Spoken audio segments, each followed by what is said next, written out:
Hello बच्चों, मैं हूं देव अवस्थी और आज मैं आप लोगों को पढ़ाने जा रहा हूं कक्षा 12वीं भौतिक विज्ञान अध्याय 1 वैद्युत चार्जेस यानी वैद्युत आवेश तथा क्षेत्र।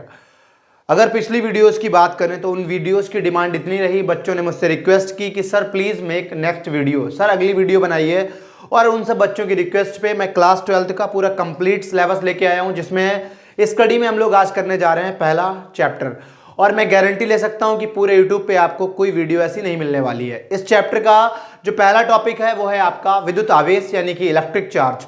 विद्युत आवेश क्या होता है? जितना भी आपका मैटर है यानी कि द्रव्य है, चाहे वो ठोस हो, द्रव हो अथवा गैस हो, उन सब की एक अवस्था होती है, उन सब की एक क्वालिटी है, उन सब का एक गुण है और वो गुण आपका कहलाता है विद्युत आवेश, जिसके कारण वो किसी भी फोर्स का यानी कि बल का, चाहे वो आकर्षण बल हो अथवा प्रतिकर्षण बल हो, उसका अनुभव करते हैं। इसका हम अपने जीवन काल में, अपनी लाइफ में बहुत सारे एग्जांपल्स देखते हैं। जैसे कि कुछ बर्थडे पार्टीज में हमने देखा है, ऑब्जर्व किया है कि जब हम लोग गुब्बारे को रगड़ते हैं वूलन क्लॉथ से यानी कि ऊनी कपड़े से, तो ऊनी कपड़े से निकल के कुछ इलेक्ट्रॉन्स जो हैं यानी कि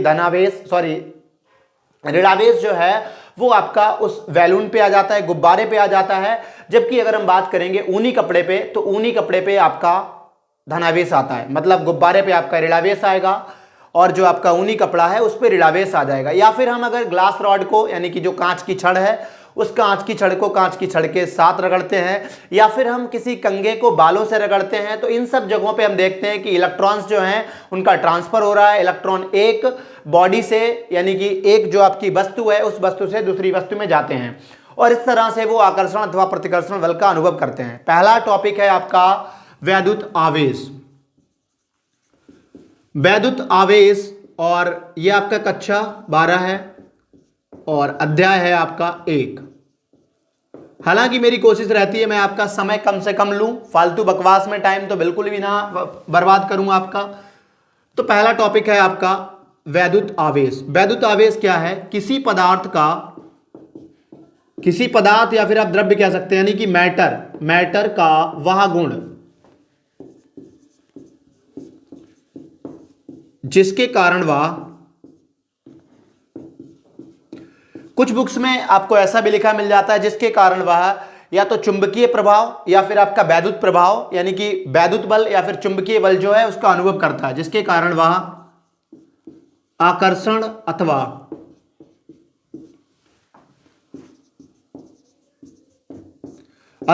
प्रतिकर्षण बल का अनुभव करता है।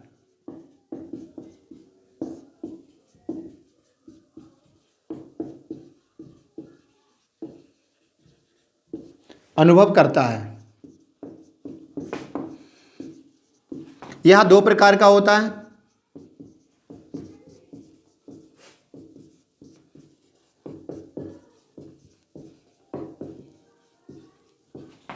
धनावेश यानी कि पॉजिटिव चार्ज प्लस, और दूसरा आपका ऋणावेश यानी कि निगेटिव चार्ज निगेटिव ऋणावेश, धनावेश ऋणावेश। यह आपका अदिश राशि है। यह कैसी राशि है? अदिश राशि है, स्केलर क्वांटिटी है। अदिश राशियां वो होती हैं जिन पे योज्यता का नियम यानी कि जो अलजेब्रा का आसान सा नियम है, बीजगणितीय योग जो है वो हो जाए, तो यह एक अदिश राशि है। इसका मात्रक कूलाम होता है, कूलाम। अगर मैं बात करूं दो नोड पॉइंट में देखें तो अगर समान आवेश हैं, समान आवेश ये आपके प्रतिकर्षित करते हैं, समान आवेश प्रतिकर्षित करते हैं यानी कि पॉजिटिव धनावेश क्या करेंगे? प्रतिकर्षित करेंगे, यानी एक दूसरे को रिपेल करते हैं, एक दूसरे से दूर जाना चाहते हैं। जबकि निगेटिव भी यही करते हैं, निगेटिव है यानी कि ऋणावेश है, तो ये भी एक दूसरे से दूर जाना चाहेंगे। लेकिन अगर असमान आवेश हैं, अनलाइक चार्जेस हैं, असमान आवेश, तो ये जो असमान आवेश हैं ये एक दूसरे को क्या करते हैं? आकर्षित करते हैं। सपोज मैं किसी ट्रेन में जा रहा हूं और कोई सुंदर कन्या बैठी है, तो मैं पॉजिटिव की तरह बिहेव करूंगा, वो निगेटिव, मतलब हम दोनों के बीच में क्या होगा? अट्रैक्शन होगा। जबकि मान लो कोई चचा बैठे हैं ट्रेन में, तो उन चचा और मेरा क्या रहेगा? वो आपका रिपल्सन रहेगा थोड़ा सा। तो यहां पे दोनों के बीच आकर्षण बल होगा या फिर ये एक दूसरे को आकर्षित करते हैं। इसको हम क्यू से प्रदर्शित करते हैं, क्यू से रिप्रेजेंट करते हैं, कूलाम को सी से। अब इसके बाद में आता है चार्ज आवेश के गुण। आवेश के गुण। जो चार्ज है यानी कि आवेश है उसकी प्रॉपर्टीज क्या क्या हैं? तो पहली प्रॉपर्टीज है ये योज्यता के नियम का पालन करते हैं। जो योज्यता का नियम है, योज्यता के नियम का जो चार्ज है, आवेश है, वो योज्यता के नियम का अनुपालन करता है या पालन करता है? पालन करता है। इसका मतलब ये है कि मान लो कोई आपके पास वस्तु है, कोई निकाय है, सिस्टम है। अब इस निकाय का जो कुल चार्ज है यानी कि एक बॉडी है, कोई आपके पास बॉडी है, वस्तु है। अब ये छोटे छोटे पार्टिकल से मिलके बनी है, तो हर एक पार्टिकल का अलग अलग चार्ज है। किसी का Q1 आवेश है, किसी का Q2 आवेश है, किसी का Q3 है, Q4 है। हमने माना कि ये n आवेशों से मिलके बनी है, तो इसका n आवेश। तो जो कुल आवेश होगा वो इन सबका जो ये छोटे छोटे चार्जेस हैं इन सबके कुल योग के बराबर होगा, यानी कि बीजगणितीय योग के बराबर होगा, डेल्टा Qn। ये आपका होता है योज्यता का नियम। दूसरी बात ये आपका है आवेश संरक्षण के नियम का अनुपालन करता है, यानी कि आवेश जो है, आवेश संरक्षण का नियम यानी आवेश जो है वो संरक्षित रहता है, आवेश संरक्षित रहता है।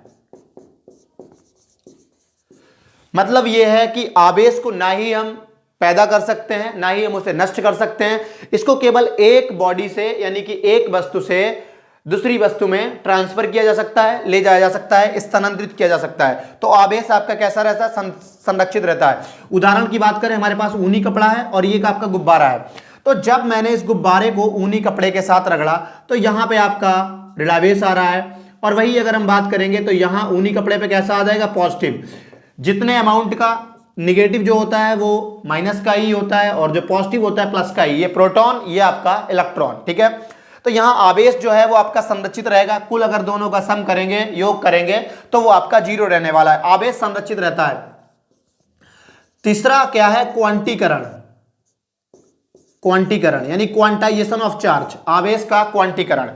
आवेश का क्वांटीकरण क्या कहता है? आवेश किसी भी वस्तु से जब स्थानांतरित हो रहा है तो वह कभी भी फ्रैक्शन में नहीं होगा, भिन्नों में नहीं होता। ऐसा नहीं है कि किसी एक बॉडी से यानी कि एक सिस्टम से, एक वस्तु से जो चार्ज निकल रहा है, जा रहा है, जैसे गुब्बारे से चार्ज जा रहा है, तो सॉरी इस ऊनी कपड़े से इधर चार्ज आ रहा है, आवेश आ रहा है, तो आवेश हमेशा 1 इलेक्ट्रॉन निकलेंगे, 2 इलेक्ट्रॉन निकलेंगे, 3 इलेक्ट्रॉन निकलेंगे, 4 इलेक्ट्रॉन निकलेंगे। मतलब ऐसा नहीं है आधा इलेक्ट्रॉन निकल रहा है, 4/3 इलेक्ट्रॉन निकल रहा है। चार्ज कभी भी भिन्न में नहीं होता है, ये हमेशा इंटीग्रल होता है, मतलब गुणज होता है किसका? न्यूनतम चार्ज का। तो चार्ज यानी कि आवेश जो है, आवेश न्यूनतम चार्ज का गुणज होता है, न्यूनतम आवेश का गुणज होता है, गुणज होता है। इसको कैसे रिप्रेजेंट करेंगे? इसको मैं यहां नोट रफ करके नोट कर देता हूं। जो आवेश है गुणज होता है, इसका मतलब Q बराबर प्लस माइनस n ही, यानी कि जो आवेश निकलेगा वो हमेशा कितना निकलेगा? n का गुणज होगा। यहाँ n क्या है? 1 2 3 इस तरह से कोई भी नंबर, ठीक है, कोई भी संख्या। और E क्या है? E आपका चार्ज ऑन इलेक्ट्रॉन, यानी कि इलेक्ट्रॉन पे जितना आवेश होता है, और इलेक्ट्रॉन पे आवेश होता है 1.6 × 10⁻⁹ कूलाम, ठीक है। कूलाम, C का मतलब है कूलाम। तो इतना आवेश होता है हमेशा। मान लीजिए कोई बॉडी है, आपसे कह दिया जाए, एनसीईआरटी का एग्जांपल भी यही है, आपसे कहा गया है कि एक बॉडी है यानी कि एक कोई वस्तु है, उस वस्तु से जो इलेक्ट्रॉन निकल रहे हैं वो 10⁹ प्रति सेकंड निकल रहे हैं। अगर दूसरी बॉडी में जहां निकल के जा रहे हैं वहां पे 1 कूलाम चार्ज करना है, 1 कूलाम चार्ज करना है, तब आपको कितना टाइम लगेगा?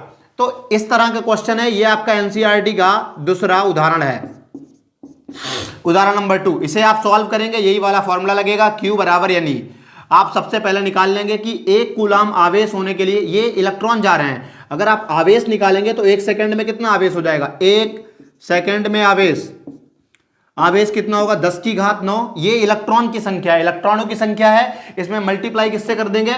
जो इलेक्ट्रॉन पे चार्ज होता है, तो 1.6 × 10⁻⁻⁹ इसे सॉल्व करेंगे तो 1.6 × 1.6 × 10⁻⁻10 कूलाम चार्ज निकल आया। अगर 1 सेकंड में इतना चार्ज जा रहा है तो आपसे 1 कूलाम चार्ज पूछा है। 1 कूलाम चार्ज निकालने के लिए आप क्या करेंगे?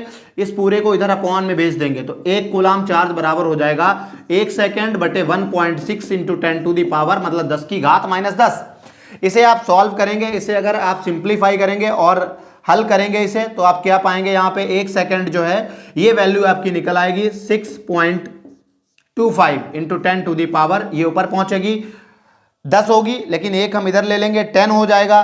तो यहाँ पे सॉल्व करने पे क्या मिलेगा आपका, घात 9 बराबर 1 कूलम, यानी कि 1 कूलम, 1 कूलम अगर एक बॉडी से चार्ज जा रहा है उसमें इतने सेकंड का टाइम लगेगा। आप इसको कन्वर्ट कर सकते हैं साल में या घंटे में।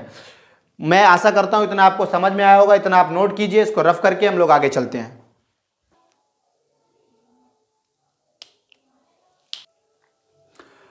अगला टॉपिक है आपका प्रेरण द्वारा आवेशन। आवेशन की हम बात करें यानी चार्जिंग, जैसे आप फोन चार्ज करते हैं तो फोन चार्ज करते हैं, आप उस चार्जर पिन को जो है फोन का जो सर्किट होता है उसमें आप इनपुट देते हैं, यानी कि वहां पे आपका चालन द्वारा हो रहा है, मतलब कोई कांटेक्ट है। अगर कोई कांटेक्ट नहीं है यानी दो बॉडीज के बीच में कोई संपर्क नहीं है, तब फिर हम उसको बोलते हैं प्रेरण, यानी कि जहां पे बिना संपर्क के द्वारा हो।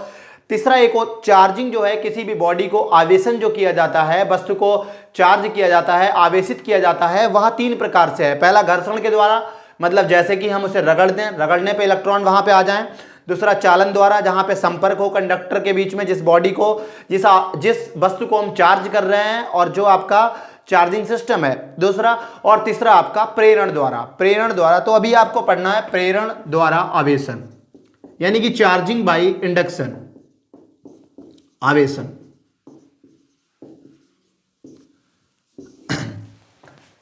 क्या होता है, जैसे मैं बात करता हूं, थोड़ी सी आपको हिंट देता हूं। ये आपका बोर्ड है, बोर्ड से कोई भी टीचर अगर चौक से मतलब बोर्ड पे लिखता है तो क्या है, बोर्ड से लिख जाता है, मतलब चिपक जाता है। होता क्या है कि जैसे ही आप चौक को बोर्ड से, अब बोर्ड जनरली जेंटली न्यूट्रल होता है, तो बोर्ड न्यूट्रल है, जैसे हमने रब किया चौक पे निगेटिव आ गया, चौक पे निगेटिव आ जाएगा, बोर्ड पे पॉजिटिव आ जाएगा।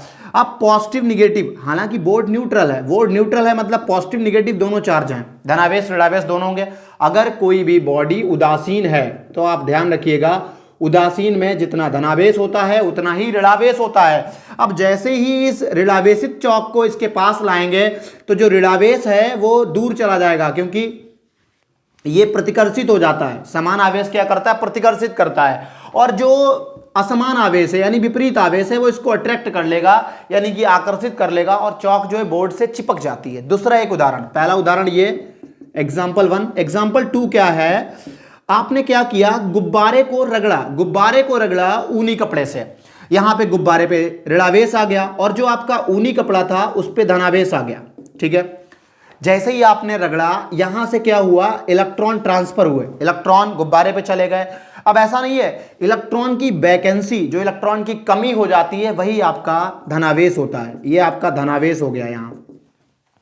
अब ये दीवार है, जैसे ही हम उस गुब्बारे को किसी दीवार के पास लेके जाएंगे तो होगा क्या, ये जो गुब्बारा है ये गुब्बारा इस दीवार से चिपक जाता है। आप इसे घर पे करके देख सकते हैं, चिपक जाता है, क्योंकि दीवार आपकी उदासीन है, और दीवार उदासीन है, गुब्बारा है निगेटिव चार्ज, मतलब ऋणावेशित गुब्बारा है। उदासीन होने का मतलब है इस पे जितना धनावेश होगा उतना ऋणावेश होगा, जितना धनावेश होगा उतना ऋणावेश होगा। जैसे ही कोई ऋणावेशित गुब्बारा इस दीवार के पास जाता है, यहाँ को जो ऋणावेश है वो ऋणावेश आपका दूर चला जाएगा, ये ऋणावेश जो है वो रिपेल कर जाता है। रिपेल करने का मतलब है ये आपका प्रतिकर्षित हो रहा है। अब इस पे निगेटिव बचा और यहां का जो ऋणावेश था वो चला गया, सिर्फ यहां धनावेश बचा। धनावेश ऋणावेश के साथ अट्रैक्ट हो जाता है, आकर्षित हो जाता है, और ये गुब्बारा जो है वो दीवार से चिपक जाता है। तो ऐसे ही आपके पास कोई गोला है, धातु का कोई एक गोला है। अब इस गोले के पास जैसे ही हम कोई चार्ज, कोई एक प्लास्टिक की छड़, प्लास्टिक की नहीं बल्कि हम ग्लास की छड़ ला रहे हैं, ये आपकी कोई छड़ है जो कि आवेशित छड़ है, ठीक है। कैसी है ये, आवेशित छड़ है। जैसे ही आवेशित हम इसके पास लाते हैं तो यहां जो आपका गोला है, अब ये गोला उदासीन है, इस पे किसी भी तरह का कोई चार्ज नहीं है। जैसे ही ये पॉजिटिव आई, किसी भी तरह का चार्ज ना होने का मतलब हम ये भी कह सकते हैं इस पे इक्वल चार्ज है, मतलब जितना ऋणावेश है उतना ही धनावेश है, जितना ऋणावेश है उतना ही धनावेश है। ऋणावेश धनावेश ऋणावेश धनावेश। अब जैसे ये धनावेशित चार्ज आया तो यहां का धनावेशित चार्ज गायब हो जाएगा, रिपेल कर जाएगा, दूर चला जाएगा, प्रतिकर्षित हो जाएगा, इससे दूर भाग जाएगा, ठीक है। ये प्रतिकर्षित हो गया। अब यहां पे बचेगा कौन, यहां पे बचेगा सिर्फ आपका ऋणावेश। दूर वाले की बात करेंगे, यहां ऋणावेश हो गया, यहां पे ऋणावेश धनावेश दोनों हैं, ये आपका धनावेश है, ऋणावेश धनावेश ऋणावेश। अब जैसे ये ऋणावेश आ गया तो ये ऋणावेश इसको रिपेल कर देगा, ये प्रतिकर्षित हो जाएगा, ये चला जाएगा। यहां कौन सा बचा, यहां बचा आपका धनावेश। तो जब भी हम किसी आवेशित क्षण को किसी गोले के पास लाते हैं तो उस गोले के पास वाले सिरे पे, जो भी गोला है आपका, इसके पास वाले सिरे पे आपका विपरीत आवेश आ जाता है तथा दूर वाले पे समान आवेश आ जाता है। इसी को हम बोलते हैं प्रेरण द्वारा आवेशन। ठीक है, तो इसमें लिखना क्या है, मैं ये थोड़ा सा रफ कर देता हूं जरा सा। और चलिए, तो इसमें हम क्या लिखेंगे, जब किसी अनावेशित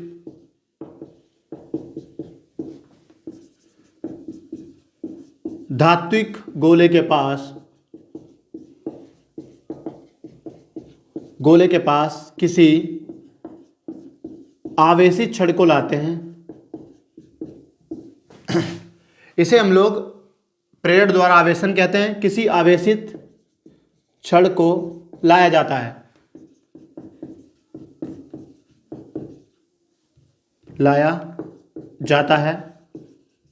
तब अनावेशित गोले के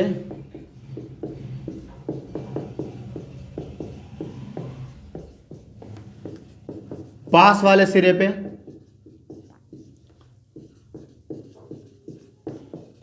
सिरे पे कैसा होगा, विपरीत या असमान, विपरीत तथा दूसरे या दूर वाले सिरे पर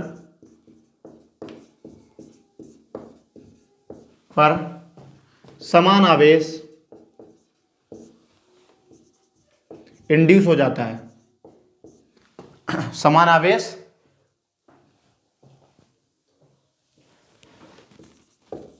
इंड्यूस हो जाता है, यानी कि उत्पन्न हो जाता है, या फिर हम कह सकते हैं प्रेरित हो जाता है। मैं आशा करता हूं आपको ये पूरा समझ में आ गया होगा। अब एनसीईआरटी वाला क्या है, एनसीईआरटी में क्या दिया गया है, एनसीईआरटी में आपको 2 गोले लिए गए हैं। पहला स्टेप ये है, आपको 2 गोले लेने हैं, 2 धात्विक गोले लेने हैं, एक ए है एक बी है। ठीक है, स्टेप 1 आपका यही है। स्टेप आपका जो पहला वाला है वो क्या है कि सबसे पहले 2 अनचार्ज यानी कि अनावेशित धात्विक गोले लेने हैं जो कि जुड़े हुए हैं, और ये आपके किसी कुचालक पे रखे हुए हैं। ठीक है, पहला स्टेप। दूसरा स्टेप क्या हो जाएगा, स्टेप 2 में ये जो गोले हैं, इन गोले के पास आपको एक धनावेशित रॉड को लेके आना है, यानी कि धनावेशित छड़ को लेके आएंगे। आप एक पॉजिटिवली चार्ज यानी कि धनावेशित छड़ को लेके आएंगे। ठीक है, 2 गोले हैं, एक ए है एक बी है। दूसरे स्टेप में क्या करना है, इनके पास एक धनावेशित छड़ को लेके आएंगे। जैसे ही आप धनावेशित छड़ को इसके पास लाएंगे, स्टेप 3 में क्या होगा कि जो गोला है इसके पास वाले सिरे पे धनावेशित छड़ जिधर आएगी, इधर पास वाले पे निगेटिव आ जाएगा, अपोजिट यानी कि विपरीत चार्ज आएगा, और दूर वाले पे आपका कैसा आ जाएगा, पॉजिटिव आ जाएगा, ए बी। इसके बाद में हम क्या करेंगे, इसको हटा देंगे। ठीक है, पहले हम इनको थोड़ा पास लाने की कोशिश करेंगे, इनको हम दूर ले जाने की कोशिश करेंगे, थोड़ा सा एक दूसरे से दूर हटाएंगे। हमें लगा गया ये निगेटिव चार्ज है, जो ऋणावेश है वो धनावेश के पास जा रहा है, धनावेश जो है वो ऋणावेश के पास जा रहा है, यानी कि इनमें आकर्षण उत्पन्न हो रहा है। अगले स्टेप में हम क्या करते हैं, स्टेप 4 हो गया। स्टेप 5 में यहां नोट कर देता हूं। स्टेप 5 में क्या होगा, हम इनको रॉड को भी हटा देंगे और इनको अलग कर देंगे। जैसे ही इनको अलग करेंगे तो जो आवेश है वो एक समान वितरित हो जाएगा पूरे गोले पे। ये आपका ए गोला हो गया और ये आपका वी गोला हो गया, ये बी गोला हो गया। इस तरह से 2 हमारे पास जो कि अनावेशित गोले थे, धात्विक गोले थे, उनको हम लोग प्रेरण के द्वारा आवेशित कर रहे हैं, और ये आपका फाइनल स्टेप है। इतना आप नोट कीजिए। इसके बाद हम लोग चल रहे हैं आगे। अब मैं आप लोगों को पढ़ाने जा रहा हूं कूलाम का नियम। कूलाम का नियम क्या होता है, कूलाम का नियम बिल्कुल वैसा ही है जैसा आपने कक्षा 11वीं और कक्षा 9वीं में पढ़ा था। न्यूटन का लॉ ऑफ ग्रेविटेशन यानी कि गुरुत्वाकर्षण का नियम। गुरुत्वाकर्षण का नियम क्या कहता है, 2 वस्तुएं हैं या 2 बॉडीज हैं, उन बॉडीज के बीच में जो बल लग रहा है, चाहे वो प्रतिकर्षण बल हो चाहे आकर्षण बल हो, वो उनके मास के गुणनफल के डायरेक्टली मतलब अनुक्रमानुपाती था, डायरेक्टली प्रोपोर्शनल था, या फिर और उनके बीच की दूरी के वर्ग के इनवर्सली प्रोपोर्शनल था, यानी कि व्युत्क्रमानुपाती था। बिल्कुल वैसे ही यहां पे है। यहां पे क्या है, अगर मैं कूलाम के नियम की बात करूं तो यहां पे दो चार्जेस हैं। कूलाम का नियम, दो चार्ज हैं आपके, दो आवेश हैं, एक आवेश Q1 है, एक आवेश Q2 है, और ये आवेश रखे गए हैं r दूरी पे। एक आवेश Q1 है, एक आवेश Q2 है। अगर इन दोनों के बीच की दूरी जो आपकी r है, ठीक है। अब जो इस पे फोर्स लग रहा होगा इन दोनों के बीच, हो सकता है अगर मैंने बताया था ना आपको, ट्रेन में है, एक गर्ल है, एक बॉय है, तो वहां पे अट्रैक्शन लग रहा होगा। लेकिन अगर वही आपका बॉय बॉय है, रिपल्सन होगा, गर्ल गर्ल है, रिपल्सन होगा। ऐसा हर केस, मतलब हर जगह ऐसा वैलिड नहीं है, लेकिन फिर भी हम लोग ऐसा समझने के लिए, क्योंकि क्या होता है ना, आपकी मेंटालिटी इस तरह की सेट है कि आपको ये कुछ ज्यादा समझ में आता है। तो यहां पे होगा क्या, दो चार्जेस हैं, एक पॉजिटिव है, एक निगेटिव है। अभी हमने यहां पे कोई डिस्कस नहीं किया है कि पॉजिटिव है निगेटिव है, लेकिन मान लो अगर ये पॉजिटिव है तो रिपल्सन होगा, निगेटिव है तो भी रिपल्सन होगा, दूर लगेगा बाहर के लिए। एक बात हमेशा ध्यान रखना है, जो बल लगता है वो हमेशा इस लाइन के अलोंग लगता है। ये नहीं बल इधर लग जाए, इधर लग जाए, इधर इधर कहीं नहीं लगेगा, हमेशा लाइन के अलोंग लगेगा, इसी लाइन पे लगेगा, ठीक है। तो जो फोर्स लग रहा है, जो बल लग रहा है इन दोनों आवेशों के बीच में, वो इनके जो आवेश हैं उनके गुणनफल के अनुक्रमानुपाती होगा। मतलब गुणनफल ज्यादा है तो इनका बल जो है वो ज्यादा होगा, गुणनफल कम है तो बल कम होगा। और इनके बीच की दूरी के वर्ग के, इनके बीच की दूरी r है, उसका वर्ग r स्क्वायर के व्युत्क्रमानुपाती। व्युत्क्रमानुपाती यानी अपॉन में लिखना है। इन दोनों को कंबाइन करेंगे जोड़ने पर तो क्या हो जाएगा, 1 व 2 को मिलाने पर, 1 व 2 को मिलाने पर, ठीक है, इनको मिलाएंगे कंबाइन करने पर, तो ये आपका क्या हो जाएगा, F डायरेक्टली हो जाएगा Q1 Q2 अपॉन में R स्क्वायर। जब भी हम ये अनुक्रमानुपाती साइन यानी कि सिंबल ये हटाते हैं तो यहां पे हमेशा एक कांस्टेंट आया है, यहां पे एक नियतांक आएगा, और यहां पे नियतांक आता है आपका K। नियतांक कौन सा आता है, K। Q1 Q2 अपॉन में R स्क्वायर। कुछ बुक्स में इसको C से रिप्रेजेंट किया गया है क्योंकि ये कूलाम का नियतांक है। F बराबर हो जाएगा आपका 1/4 एप्सिलॉन नॉट, इसे बोलते हैं epsilon not, into Q1 Q2 upon R square. ये आपका निकल आया परिमाण, जो बल लग रहा है दोनों के बीच में। तो कूलाम के नियम में क्या लिखना है, कूलाम के नियमानुसार दो आवेशों के बीच लगने वाला बल, कूलाम के नियमानुसार दो आवेशों के बीच लगने वाला बल आवेशों के गुणनफल के अनुक्रमानुपाती होता है तथा उनके बीच की दूरी के वर्ग के व्युत्क्रमानुपाती होता है, ठीक है। उसी के अनुसार कूलाम के नियमानुसार या कूलाम के नियम से, कूलाम के नियम से हो गया F, जहां एप्सिलॉन नॉट क्या है, जहां एप्सिलॉन नॉट ये है निर्वात की परमिटिविटी ऑफ फ्री स्पेस, निर्माण की वैद्युतशीलता,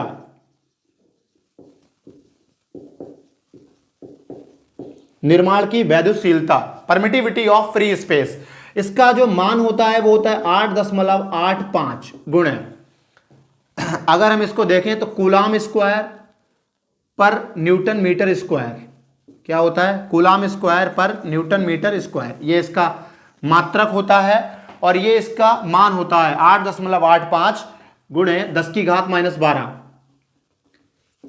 5 गुणे 10 की घात -12, ठीक है।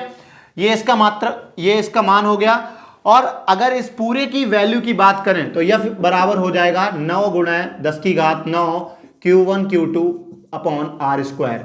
ये आपका सिर्फ परिमाण निकल के आया। और हमें पता है जब भी अगर किसी को, जैसे कि आपका बल है, बल आपका सदिश राशि है, तो सदिश राशि के लिए हमें क्या करना पड़ता है, इस तरह से वेक्टर से रिप्रेजेंट करते हैं, और इसके लिए हम इसका मैग्नीट्यूड लेंगे और साथ में लेंगे डायरेक्शन यानी कि दिशा।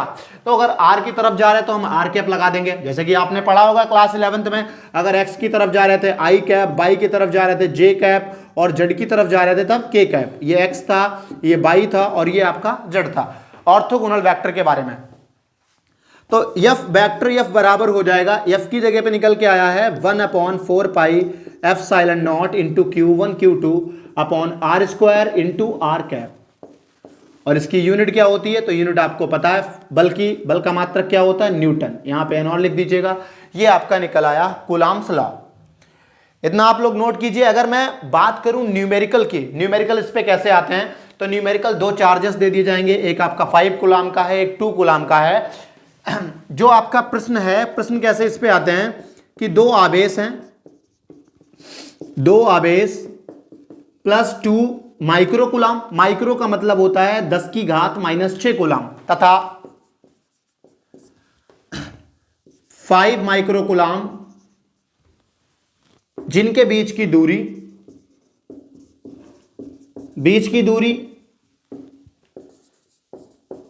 30 सेंटीमीटर है, इनके बीच बल की गणना कीजिए या बल ज्ञात कीजिए। तो आपको बल निकालना होगा। दो आवेश यानी ये आपका Q1 दिया गया है, ये Q2 दिया गया है।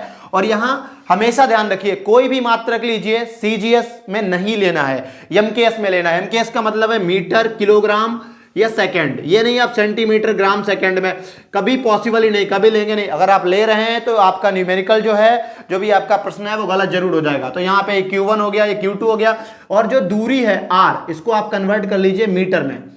तो मीटर में कन्वर्ट करने के लिए 100 से डिवाइड कर दीजिए, ये आपकी मीटर में हो गई। ठीक है, इस तरह से आप इसको सॉल्व कर सकते हैं। इतना नोट कर लीजिए, आगे चलते हैं हम लोग। इसके बाद में आपका टॉपिक आता है वैद्युत क्षेत्र। वैद्युत क्षेत्र क्या है, आप लोगों ने बचपन में मैग्नेट देखी होगी, चुंबक देखी होगी। चुंबक में क्या है, लोहे की कील है। अब मैं यहां से टच कर रहा हूं, वो चिपक रही है, यानी कि वो इस पे एक आकर्षण बल लगा रही है। लेकिन अगर मैं बहुत दूर से लगाऊं तो वो नहीं चिपक रही। कहने का मतलब है जैसे चुंबक के चारों ओर उसका अपना एक क्षेत्र होता है, वैसे ही जो आपका आवेश है, तो आवेश के चारों ओर भी एक क्षेत्र होता है, और उस क्षेत्र में जहां पे उसका जो प्रभाव है उसे हम महसूस कर सकें या अनुभव कर सकें, उसे हम बोलते हैं वैद्युत क्षेत्र। तो कोई एक आवेश है, अब आवेश के पास मान लो हम यहां पे दूसरा आवेश लेके आ रहे हैं, हम ले आ रहे हैं यूनिट टेस्ट चार्ज, यानी कि धन परीक्षण आवेश। ये आपका हम लेके आए, देखो कहीं भी लेके जाएंगे हम इसी को लेके जाएंगे, धन परीक्षण आवेश को। इसका मान 1 होता है, बहुत कम होता है, यानी कि ये जो फोर्स बल महसूस करेगा या जितना इस पे बल लगेगा उसका अमाउंट बहुत ज्यादा होगा। इसी तरह से जब हम आगे विभव पढ़ेंगे तब भी हम इसी आवेश को लिए फिरेंगे, हर जगह इसी को लेके जाएंगे। तो एक आपका आवेश रखा है कोई, इसके पास हम एकांक धन परीक्षण आवेश लेके आए, तो ये जो आवेश है वो इस पे जितना बल लगाएगा उसे हम लोग बोलते हैं वैद्युत क्षेत्र की तीव्रता। वैद्युत क्षेत्र की तीव्रता क्या हो जाएगी, E/ε0, यानी कि जितना ये जो एकांक आवेश है, ये जो धन परीक्षण आवेश है, वो जितना बल का अनुभव कर रहा है इसके इस चार्ज के वैद्युत क्षेत्र में, उसे हम लोग बोलेंगे वैद्युत क्षेत्र। ठीक है, जितना बल का अनुभव कर रहा है वो वैद्युत क्षेत्र। वैद्युत क्षेत्र क्या है, सबसे पहले मैं वैद्युत क्षेत्र लिख देता हूं, ये हो जाएगी वैद्युत क्षेत्र की तीव्रता। कई बार आपको वैद्युत क्षेत्र और वैद्युत क्षेत्र की तीव्रता एक ही तरह से ट्रीट करने पड़ते हैं, या बहुत जगह बहुत सारी बुक्स में वो एक ही जैसे दिए गए हैं। तो यहां पे मैं बात करता हूं वैद्युत क्षेत्र की, तो किसी आवेश के चारों ओर का वह क्षेत्र जहां उसके प्रभाव का अनुभव किया जा सके।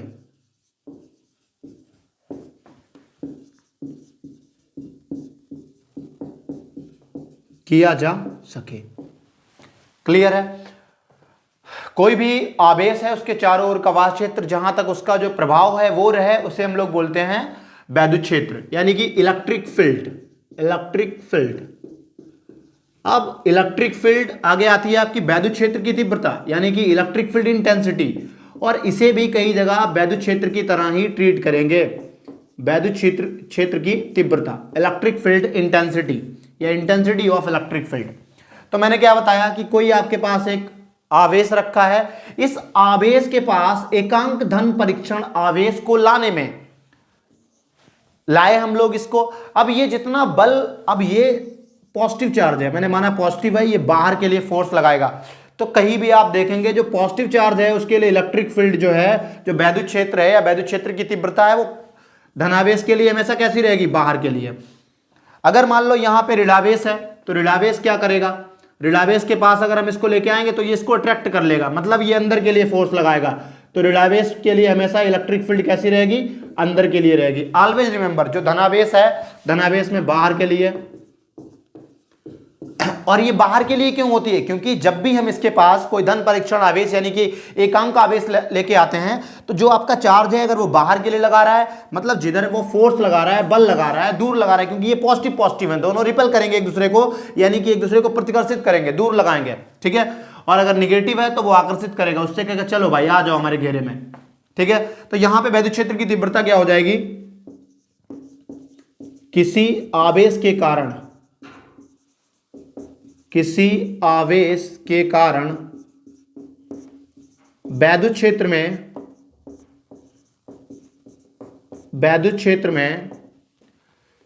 एकांक धन परीक्षण द्वारा या एकांक धन परीक्षण पर लगाए गए बल को वैद्युत क्षेत्र, या इसी को वैद्युत क्षेत्र की तीव्रता कहते हैं, वैद्युत क्षेत्र की तीव्रता कहते हैं, तीव्रता कहते हैं। समझ गए आप, किसी आवेश के कारण वैद्युत क्षेत्र में एकांक धन परीक्षण आवेश पर, धन परीक्षण आवेश रह गया यहां पे, आवेश पर लगाए गए बल को वैद्युत क्षेत्र की तीव्रता कहते हैं। फॉर्मूला आपका क्या बन जाएगा, E बराबर वेक्टर लगाएंगे F अपॉन क्यू नॉट, जहां यह फोर्स है और फोर्स किस पे लग रहा है, क्यू नॉट पे। E उस चार्ज की, वो जो चार्ज रखा था प्लस क्यू यानी आवेश रखा था, उसकी अपनी इलेक्ट्रिक फील्ड है यानी कि वैद्युत क्षेत्र है, ठीक है। अगर मात्रक की बात करूं तो न्यूटन पर कूलाम हो जाएगा। ये आपकी कैसी राशि है, तो ये सदिश राशि है, वैद्युत क्षेत्र की तीव्रता। इसके बाद में हम लोग बात करेंगे, किसी भी कोई आवेश है, आवेश के कारण, बिंदु आवेश के कारण वैद्युत क्षेत्र,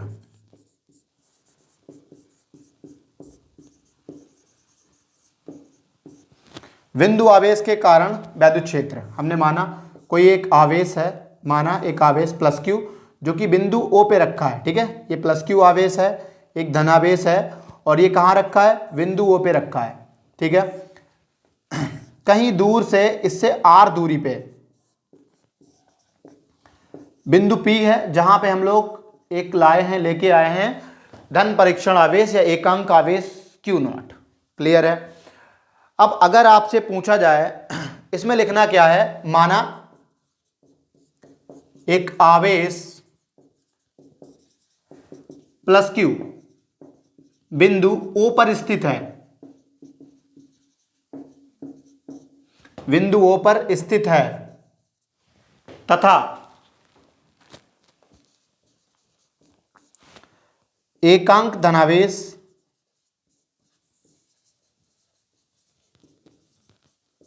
Q नॉट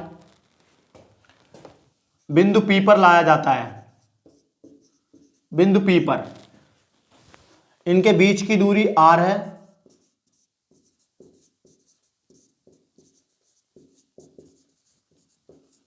बीच की दूरी R है।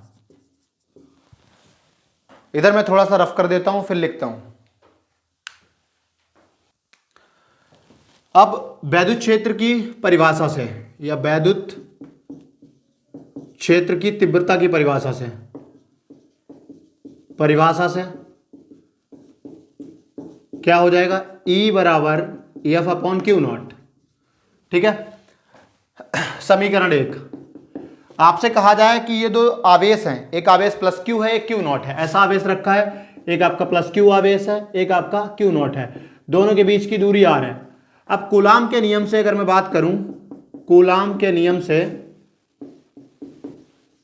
तो इनके बीच फोर्स कितना हो जाएगा, दोनों के बीच बल F बराबर हम लोगों ने पढ़ा था K Q1 Q2 upon R square. तो Q1 की जगह Q है और Q2 की जगह आपका Q नॉट है, अपॉन दोनों के बीच के दूरी, अपॉन में R स्क्वायर हो गया, ठीक है। ये बल हो गया। अगर समीकरण 1 से मैं देखूं तो समीकरण 1 से क्या हो जाएगा, समीकरण 1 से E बराबर F की जगह पे ये वाली वैल्यू उठा के यहां डाल देंगे, तो Q नॉट अपॉन में R स्क्वायर, और अपॉन में इसकी जगह Q नॉट और है, तो Q नॉट से Q नॉट कट गया, ये आपका निकला के क्यू अपॉन आर स्क्वायर, यानी इलेक्ट्रिक फील्ड आपकी निकल आई के, और के की जगह पे कितना था 1/4 4 मतलब 1/4 epsilon not into Q upon R square, ये आपकी निकला इलेक्ट्रिक फील्ड। अगर इसको, ये आपकी सदिश राशि है, ये सिर्फ उसका परिमाण है। अगर आपको लिखना है वेक्टर फॉर्म में यानी कि सदिश में, तो यहां पे क्या सिर्फ आप दिशा को दिखा देंगे यानी कि डायरेक्शन शो कर देंगे, तो 1/4 pi epsilon not into Q upon R square into R cap, ठीक है। ये आपकी निकल आई क्या इलेक्ट्रिक फील्ड और न्यूटन पर कूलम। अगर आप देखें ई और आर को, ई जो है ई के इन्वर्सली है आर, मतलब जो आपका ई है वो इन्वर्सली है किसके, स्क्वायर ऑफ आर के। मतलब अगर इन दोनों के बीच आप ग्राफ बनाएंगे तो ग्राफ जो ई और आर का बनेगा वो इन्वर्सली वाला बनेगा इस तरह से। ये आपका ई है और ये इधर आपका कौन चल रहा है आर, ठीक है। अगर आर स्क्वायर के 1/r स्क्वायर के टर्म में देखेंगे तो वो स्ट्रेट लाइन होगा, लेकिन ये ग्राफ आपका बोर्ड में जो है पूछा जाता है, इतना आप नोट कर लीजिए। इसके बाद में हम लोग चलेंगे अगले टॉपिक की तरफ।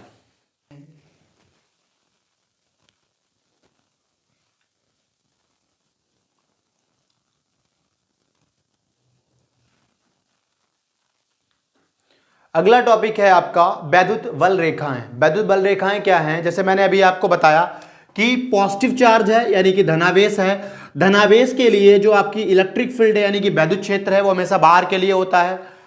अगर वही आपका यहाँ पे निगेटिव क्षेत्र, अगर निगेटिव ऋणावेश है तो ऋणावेश के लिए हमेशा अंदर के लिए होता है। क्यों होता है ये, मान लो आपके पास पॉजिटिव चार्ज रखा है यानी कि धनावेश है, इस धनावेश के पास अगर हम एक धन परीक्षण आवेश ला रहे हैं तो ये हमेशा बाहर के लिए बल लगाता है, उसे दूर ढकेलता है यानी कि प्रतिकर्षित करता है। वही अगर हम निगेटिव चार्ज के पास इसको ला रहे हैं तो ये इसको अपनी तरफ खींचता है, अट्रैक्ट करता है, कहता है आजा लग जा गले, ठीक है, समझ पा रहे होंगे आप। तो ये इसको अपने पास बुला रहा है, इसे दूर भेज रहा है। तो यहाँ जो है निगेटिव के लिए यानी कि ऋणावेश के लिए वो अंदर के लिए है बल। अगर इन्हीं रेखाओं को, ये जो काल्पनिक ये जो बल रेखाएं हैं, अगर इन्हीं को हम जो आपका ये वेक्टर है यानी कि सदिश है, जो इलेक्ट्रिक फील्ड है यानी कि वैद्युत क्षेत्र है, अगर इन्हीं को हम और आगे बढ़ा दें तो एक तरह की काल्पनिक रेखाएं बनती हैं जिनको हम लोग बोलते हैं वैद्युत बल रेखाएं। हेडिंग है आपकी वैद्युत बल रेखाएं, electric field lines, electric field lines of force, ठीक है। इलेक्ट्रिक फील्ड वैद्युत क्षेत्र की रेखाएं या वैद्युत बल रेखाएं क्या होती हैं, वैद्युत बल रेखाएं यह एक तरह की काल्पनिक रेखाएं हैं, यह एक प्रकार की काल्पनिक रेखाएं हैं। काल्पनिक है, इमेजिनरी हैं, काल्पनिक रेखाएं हैं। अगर इनके किसी भी बिंदु पे, इनके किसी भी बिंदु पे, किसी भी बिंदु पर स्पर्शज्या यानी कि अगर हम टेंजेंट ड्रॉ करें, स्पर्शज्या उस बिंदु पर वैद्युत क्षेत्र की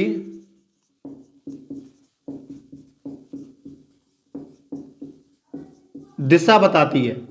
मतलब जो वैद्युत क्षेत्र की दिशा है, इलेक्ट्रिक फील्ड की डायरेक्शन है, वो किधर को होंगी, वो हमें कैसे पता लगेगी कि इनके ऊपर हम जो है कहीं पे भी हमें बस टेंजेंट ड्रॉ करनी है। जैसे मान लो ये इलेक्ट्रिक फील्ड लाइन है, हमने यहाँ टेंजेंट ड्रॉ कर दी, ये स्पर्शज्या बताई, इधर होगी इलेक्ट्रिक फील्ड, इधर होगी, मतलब किसी भी बिंदु पे स्पर्शज्या।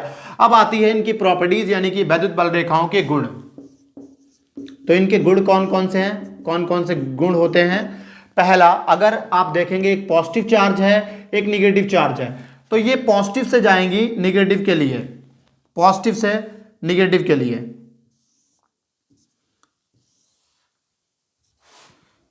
पॉजिटिव से दूर इस तरह से निगेटिव के लिए। कभी भी ये जो है आपकी निगेटिव से पॉजिटिव में नहीं जाएंगी, पॉजिटिव से निगेटिव, लेकिन निगेटिव से ये पॉजिटिव में नहीं जाती हैं, तो ये अंदर के लिए निगेटिव में होंगी। और आपको ध्यान रखना है कि दो जो आपकी बल रेखाएं हैं वो एक दूसरे को कभी कट नहीं कर सकती हैं। तो पहली प्रॉपर्टी है, मैं इधर लिखता हूं पहली प्रॉपर्टी, प्रॉपर्टी 1, यह ऋणावेश से सॉरी, यह धनावेश से ऋणावेश की ओर जाती हैं। किधर से किधर जाएंगी? ऋणावेश से, सॉरी, धनावेश से ऋणावेश की ओर, धनावेश से ऋणावेश की ओर। दूसरा पॉइंट, दो वैद्युत क्षेत्र की रेखाएं यानी कि वैद्युत बल रेखाएं, दो वैद्युत रेखाएं एक दूसरे को कभी नहीं काटती, एक दूसरे को नहीं काटती। मान लो अगर कोई दो रेखाएं हैं वो काट रही हैं, इस तरह से कट कर रही हैं, तो यहां पे वैद्युत क्षेत्र की दो दिशाएं प्रदर्शित होंगी, जो कि असंभव है। कभी भी पॉसिबल नहीं है कि एक ही बिंदु पे वैद्युत क्षेत्र की दो रेखाएं हों, तो ये संभव नहीं है, इसीलिए ये कभी भी काट नहीं सकती। तीसरा, ये बंद लूप नहीं बनाती हैं, बंद परिपथ नहीं बनाती, तो ये बंद लूप नहीं बनाती। बंद लूप बनाने का मतलब, जैसे आपकी जो मैग्नेटिक फील्ड लाइंस होती हैं यानी कि जो चुंबकीय बल रेखाएं होती हैं, वो साउथ नॉर्थ से यानी कि उत्तरी ध्रुव से दक्षिणी ध्रुव में बाहर के लिए, जबकि अंदर जो है किसी भी पदार्थ के अंदर वो दक्षिणी ध्रुव से उत्तरी ध्रुव की ओर जाती हैं। लेकिन जो आपकी वैद्युत बल रेखाएं हैं वो सिर्फ धनावेश से ऋणावेश की ओर जाती हैं, ऋणावेश से धनावेश की ओर नहीं जाती हैं। उसकी वजह यह है, कोई भी कंडक्टर है, कोई भी चालक है, अगर हम उसके अंदर की बात करेंगे तो अंदर जो आपकी इलेक्ट्रिक फील्ड है, जो वैद्युत क्षेत्र है, वो 0 होता है। उसके पीछे क्या, मान लो हमने इसके अंदर चार्ज रखा +Q, तो आपने पढ़ा अभी प्रेरण। प्रेरण क्या हो जाएगा, यहां पे प्रेरण द्वारा आवेशन हो जाएगा, यानी कि यहां पे पॉजिटिव दिया तो यहां निगेटिव आ जाएगा। अब पॉजिटिव निगेटिव अंदर अगर हम कुल चार्ज की बात करेंगे वो आपका 0 हो जाता है। और अभी आपने फॉर्मूला पढ़ा E = KQ/R²। अगर Q 0 है तो जो इलेक्ट्रिक फील्ड है, जो वैद्युत क्षेत्र है, वो 0 हो जाएगा। यही वजह है किसी भी चालक के अंदर जो वैद्युत क्षेत्र है वो 0 होता है, और इसीलिए ये सिर्फ पॉजिटिव से निगेटिव में जाती हैं, मतलब पूरा लूप नहीं बनाती, निगेटिव से पॉजिटिव में नहीं आती, या बंद लूप नहीं बनाती, या बंद परिपथ नहीं बनाती, क्लोज लूप नहीं बनाती हैं। ठीक है। फोर्थ पॉइंट, इनके किसी भी बिंदु पे अगर मैं स्पर्शज्या यानी कि टेंजेंट ऐसे ड्रॉ करता हूं तो वो उस बिंदु पे मुझे इलेक्ट्रिक फील्ड बताती है, इलेक्ट्रिक फील्ड की दिशा बताएगी। तो मतलब स्पर्शज्या वैद्युत बल रेखाओं के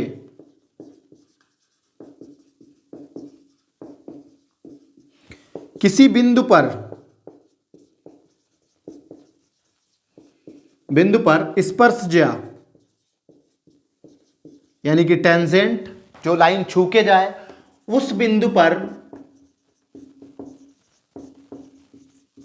वैद्युत क्षेत्र की दिशा बताती है, वैद्युत क्षेत्र की दिशा बताती है। फिफ्थ वाला, पांचवा आपको क्या लिखना है कि ये देखिए, अब ये लंबाई इसकी ज्यादा लंबाई है, इसकी कम हो रही है, अगली वाली की बात करेंगे लंबाई और कम हो रही है, यानी कि ये लंबाई में सिकुड़ती हैं, यहां लंबाई में सिकुड़ती हैं। और ऐसा भी नहीं है सिकुड़ के एक दूसरे के साथ चिपक जाएं, वो चिपकती नहीं है, क्योंकि ये एक दूसरे पे प्रेशर यानी कि दबाव डालती हैं, प्रेशर डालती हैं। ठीक है। तो दो बातें और है। पांचवा पॉइंट आपका हो जाएगा, यह लंबाई में सिकुड़ती हैं, यह लंबाई में क्या करती हैं, सिकुड़ती हैं। और अगर हम लंबाई की बात कर रहे हैं, कॉन्ट्रैक्ट कर रही हैं, सिकुड़ रही हैं, जबकि साइड वाइज, साइड में क्या करती हैं, ये प्रेशर डालती हैं यानी कि दाब डालती हैं। ठीक है। ये कुछ प्रॉपर्टीज थी इलेक्ट्रिक फील्ड लाइंस की, आप इतना नोट कर लीजिए, उसके बाद में हम लोग चलते हैं आगे।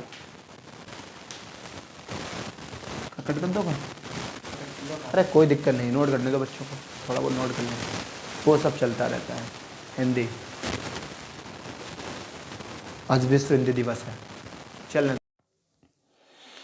हेलो बच्चों, मैं हूं देव अवस्थी और आज मैं आप लोगों को पढ़ाने जा रहा हूं वैद्युत द्विध्रुव, वैद्युत द्विध्रुव आघूर्ण और वैद्युत द्विध्रुव के कारण अक्षीय तथा निरक्षीय स्थिति में वैद्युत क्षेत्र की तीव्रता। उसके बाद में हम लोग आज डिस्कस करेंगे वैद्युत द्विध्रुव पर लगने वाला बल आघूर्ण। उसके बाद में जो आपका आवेश है, आवेश का वितरण, उसके बाद में गॉस की प्रमेय और गॉस की प्रमेय के अनुप्रयोग।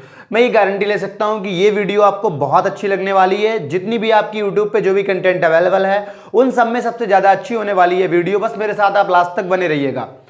तो टॉपिक पहले आपका है द्विध्रुव या वैद्युत द्विध्रुव, इलेक्ट्रिक डाइपोल, इसे हम लोग बोलते हैं इलेक्ट्रिक डाइपोल। वैद्युत द्विध्रुव क्या है? इसमें आपके दो चार्ज होंगे, दो आवेश होंगे, एक आपका ऋणावेश होता है, एक आपका धनावेश होगा। तो दो समान तथा विपरीत आवेश, समान मतलब इनका जो परिमाण है क्यू क्यू रहेगा वो समान रहेगा, और अगर हम बात करें एक पॉजिटिव एक निगेटिव यानी कि विपरीत, तो वैद्युत द्विध्रुव क्या है? एक निकाय, और इनके बीच की अगर हम दूरी की बात करें वो आपकी होती है 2l, कुछ बुक्स में 2a लिया गया है, कहीं कहीं आपका 2l लिया गया है। इनके बीच की दूरी को हम लोग द्विध्रुव की लंबाई या द्विध्रुव डाइपोल लेंथ बोलते हैं, और जो इनका सेंटर पॉइंट है इसको हम द्विध्रुव का केंद्र बोलते हैं, सेंटर ऑफ डाइपोल बोलते हैं। तो एक ऐसा निकाय, वैद्युत द्विध्रुव क्या है? एक ऐसा निकाय यानी कि एक सिस्टम है जिसमें दो समान तथा विपरीत, समान मतलब दोनों क्यू हैं, तथा विपरीत आवेश, समान तथा विपरीत आवेश एक दूसरे से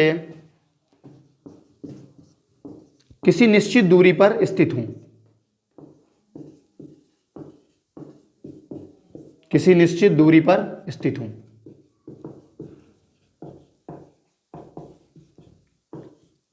इसे हम लोग बोलते हैं वैद्युत द्विध्रुव। इसके बाद में वैद्युत द्विध्रुव आघूर्ण यानी कि डाइपोल मोमेंट, वैद्युत द्विध्रुव आघूर्ण, डाइपोल मोमेंट, इसको हम P से रिप्रेजेंट करते हैं। ये आपकी एक सदिश राशि है। अगर दो में से एक चार्ज ले लिया जाए, मतलब Q चार्ज ले लिया इनटू इनके बीच की डाइपोल की लंबाई, तो सिंपल सी इसकी परिभाषा क्या हो जाएगी? यहां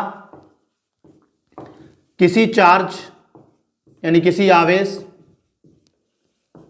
तथा दोनों आवेशों के बीच की दूरी के गुणनफल के बराबर होता है, के बीच की दूरी के गुणनफल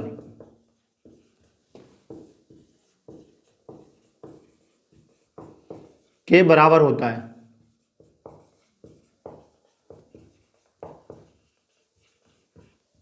बराबर होता है। ये आपकी सदिश राशि है, और इसका जो मात्रक होता है, सदिश राशि, ये कैसी राशि है? सदिश राशि है, और इसका जो मात्रक है, तो मात्रक आपका जो आवेश होता है उसका कूलाम होता है, और लंबाई का मीटर, तो कूलाम इंटू मीटर होता है। अगर मैं बात करूं दिशा की, कि दिशा किधर से किधर होती है, तो हमेशा -q से +q की तरफ इसकी दिशा होती है। मतलब जो आपकी सदिश राशि है उसकी दिशा किधर होगी? -q से +q की ओर, -q से +q की ओर, हमेशा आप इसको ध्यान रखेंगे। इसके बाद में हम लोग पढ़ेंगे वैद्युत द्विध्रुव आघूर्ण के बाद में वैद्युत द्विध्रुव के कारण किसी बिंदु पर वैद्युत क्षेत्र। तो वैद्युत द्विध्रुव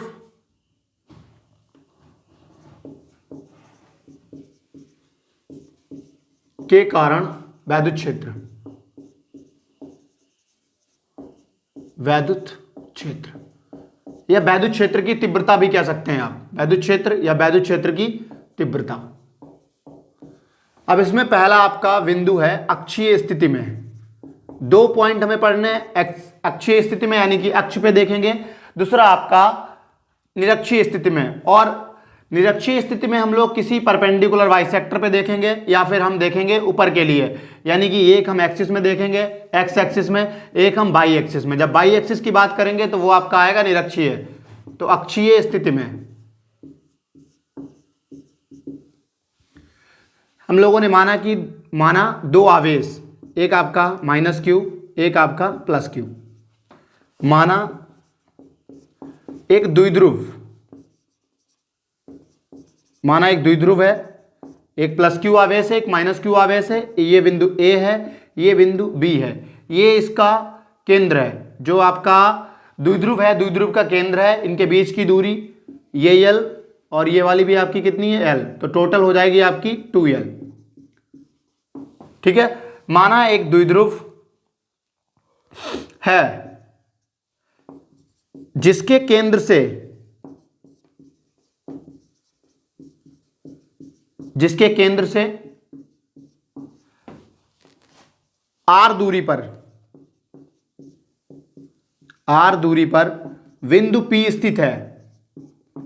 बिंदु P पर, यहां r दूरी पर बिंदु P है। ये पॉइंट आपका कोई बिंदु P है। बिंदु P पर वैद्युत क्षेत्र की तीव्रता ज्ञात करनी है। वैद्युत क्षेत्र की तीव्रता ज्ञात करनी है।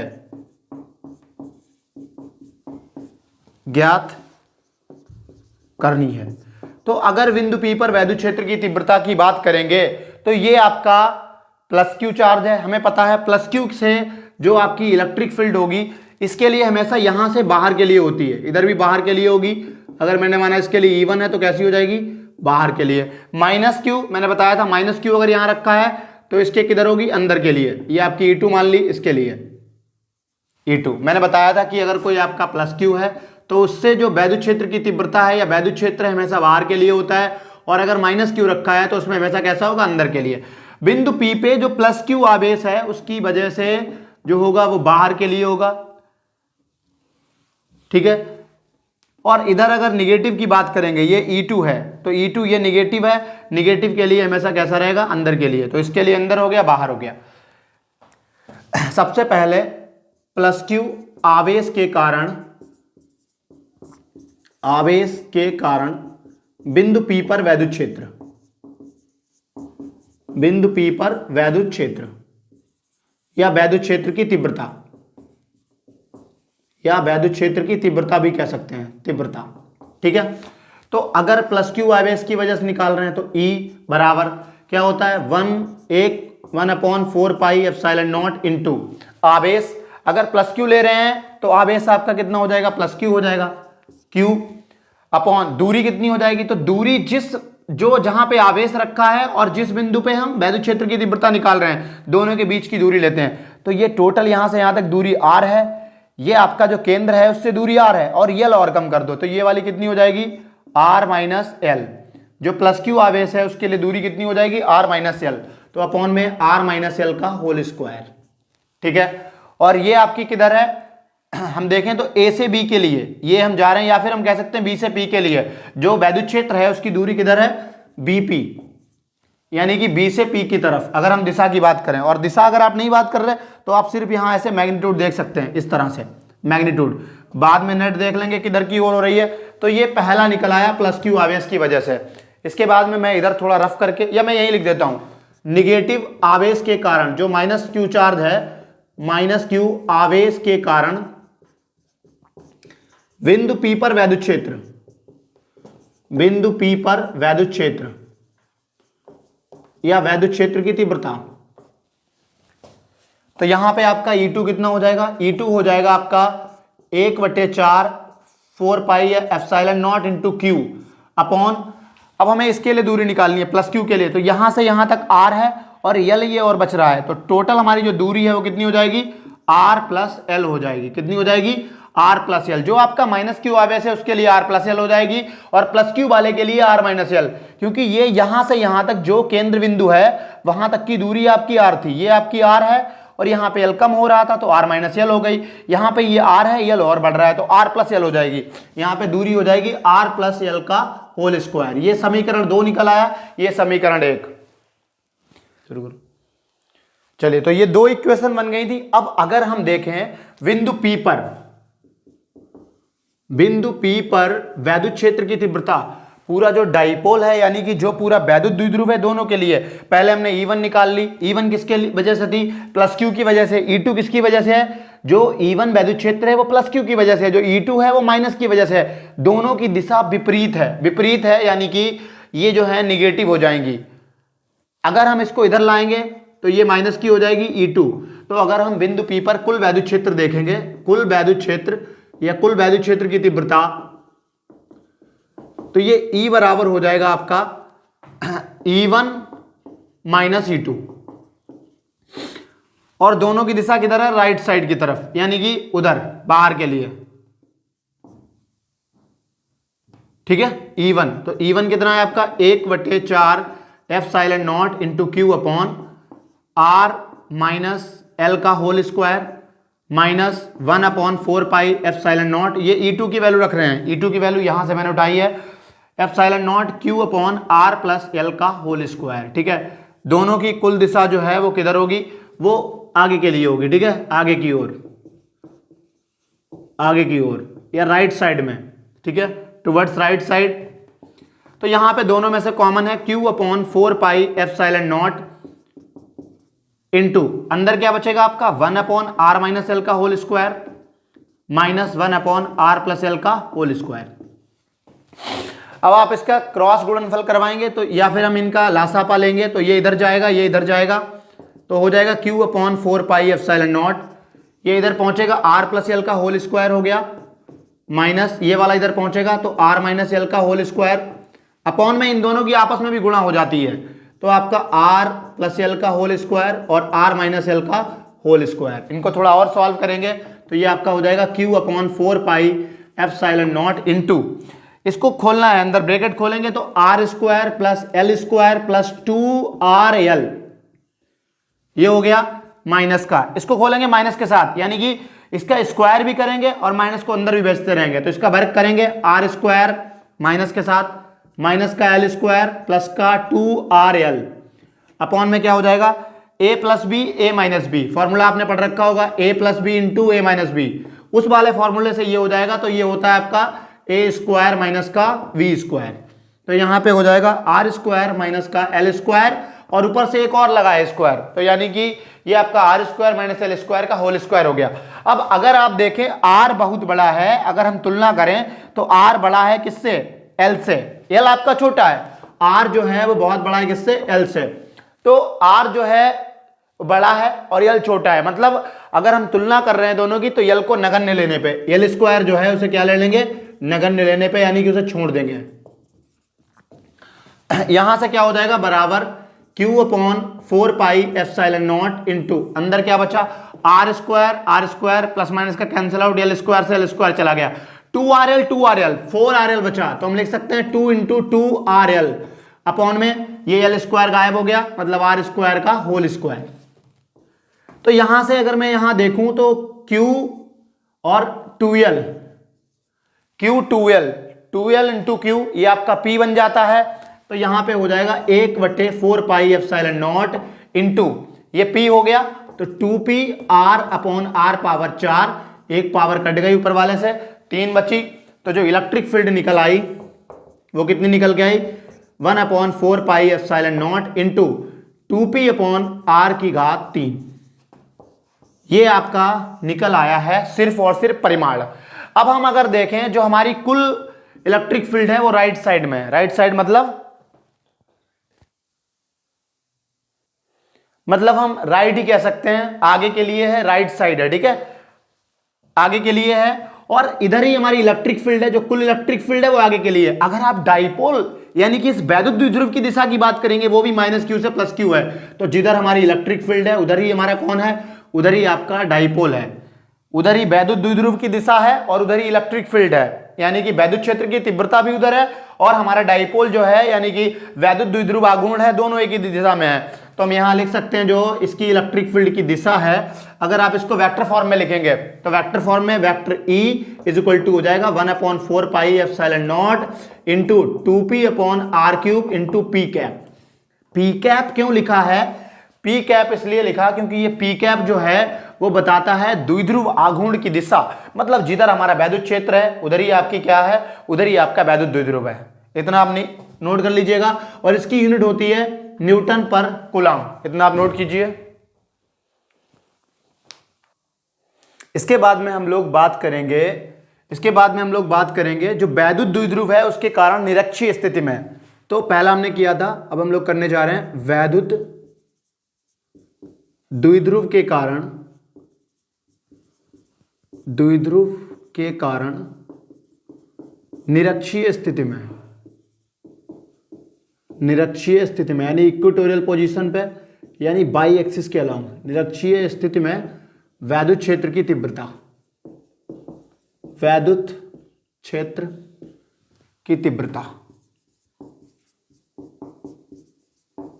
ठीक है। फिर से वही है आपके पास, आपने क्या माना कि आपके पास एक ऋणावेश है, माइनस क्यू चार्ज है, और एक आपके पास प्लस क्यू यानी कि धनावेश है बिंदु बी पे। बिंदु ए पे रखा है आपका ऋणावेश, बिंदु बी पे है आपका धनावेश। दो आपके पास आवेश हैं, ये इनका केंद्र है और ये वही डिस्टेंस एल हो गई, दूरी एल हो गई, यहां भी दूरी कितनी हो गई एल। सेंटर से जो आपका केंद्र है उनसे दोनों की दूरी कितनी है एल एल है, यानी टोटल दूरी इनके बीच की जो है वो 2l है। अब इसके केंद्र से r दूरी पर निरक्षीय स्थिति में एक बिंदु P है, बिंदु P है, बिंदु कितनी दूरी पे है r दूरी पे है, ठीक है, r दूरी पे है। इस बिंदु पे हमें वैद्युत क्षेत्र की तीव्रता ज्ञात करनी है। सबसे पहले हम लोग प्लस q यानी कि इस धनात्मक आवेश के कारण वैद्युत क्षेत्र की तीव्रता ज्ञात करेंगे। तो जब भी हमें ऐसा करना होता है हमें दूरी वो लेनी होती है जहां पे आपका आवेश रखा है और जिस बिंदु पर उस आवेश के कारण वैद्युत क्षेत्र की तीव्रता ज्ञात कर रहे हैं उन दोनों के बीच की दूरी लेनी पड़ती है। तो मतलब हम इन दोनों को मिला देंगे, ये आपका बिंदु P और ये आपका जहां पे आवेश रखा है। अब हमें पता है अगर प्लस क्यू आवेश है, अगर आपका धनावेश है, धनावेश से वैद्युत क्षेत्र की तीव्रता हमेशा बाहर के लिए होती है, तो ये मैंने इसको बाहर के लिए बना दिया। मैंने माना कि जो प्लस क्यू आवेश है उसकी वजह से जो इलेक्ट्रिक फील्ड है यानी वैद्युत क्षेत्र की तीव्रता है वो E1 है, वो आपकी E1 है। इधर आपका फिर इसको भी मिला दिया, इधर निगेटिव है तो निगेटिव के लिए आपकी कौन सी हो जाएगी E2। और अगर निगेटिव है तो इलेक्ट्रिक फील्ड हमेशा यानी कि जो वैद्युत क्षेत्र है उसकी तीव्रता हमेशा अंदर के लिए या वैद्युत क्षेत्र हमेशा अंदर के लिए, पॉजिटिव के लिए हमेशा बाहर के लिए, पॉजिटिव निगेटिव, ये बात आप समझ गए होंगे।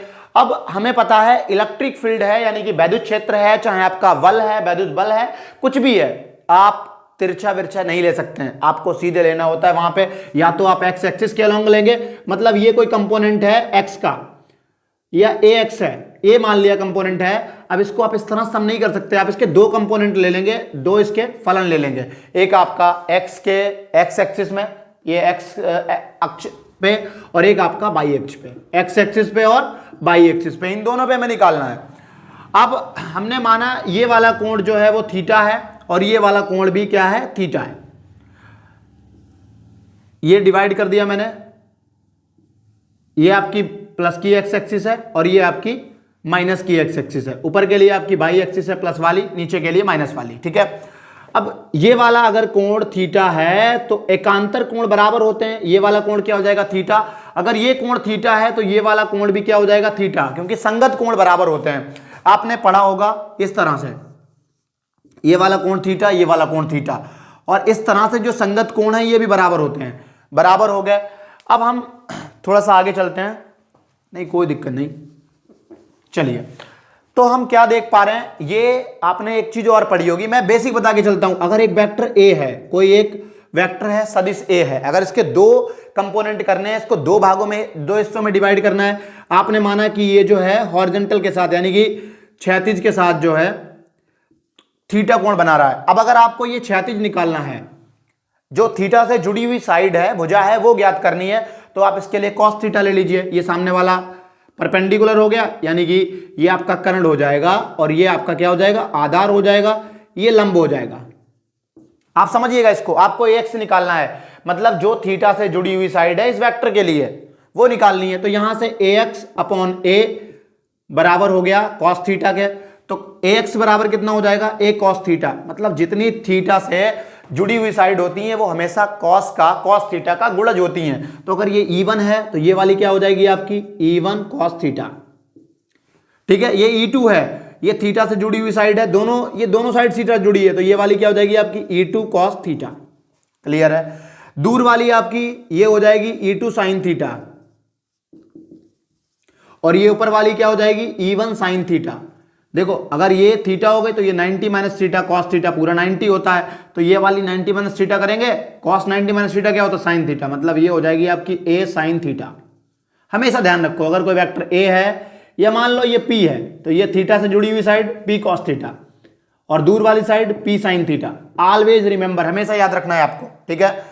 अब इसके बाद में हमने माना एक द्विध्रुव है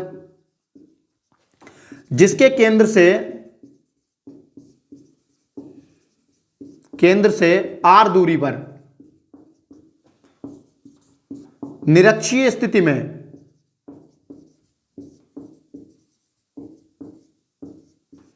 निरक्षीय स्थिति में बिंदु P पर वैद्युत क्षेत्र की तीव्रता ज्ञात करनी है। वैद्युत क्षेत्र की तीव्रता ज्ञात करनी है। हमें क्या करना है, हमारे पास एक द्विध्रुव है और उसके लिए इस द्विध्रुव के केंद्र से r दूरी पर एक बिंदु P है। इस बिंदु पे वैद्युत क्षेत्र की तीव्रता ज्ञात करनी है। सबसे पहले हम प्लस Q आवेश के कारण निकालेंगे वैद्युत क्षेत्र। प्लस Q आवेश के कारण बिंदु P पर वैद्युत क्षेत्र की तीव्रता, बिंदु P पर वैद्युत क्षेत्र की तीव्रता।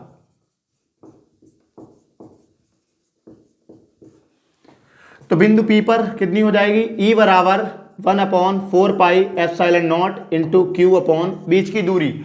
अब ये वाली दूरी, ये वाला आपने कर्ण पढ़ा है, कर्ण बराबर कितना होता है, आपने पढ़ा है कर्ण स्क्वायर बराबर लंब स्क्वायर प्लस आधार स्क्वायर, पढ़ा है।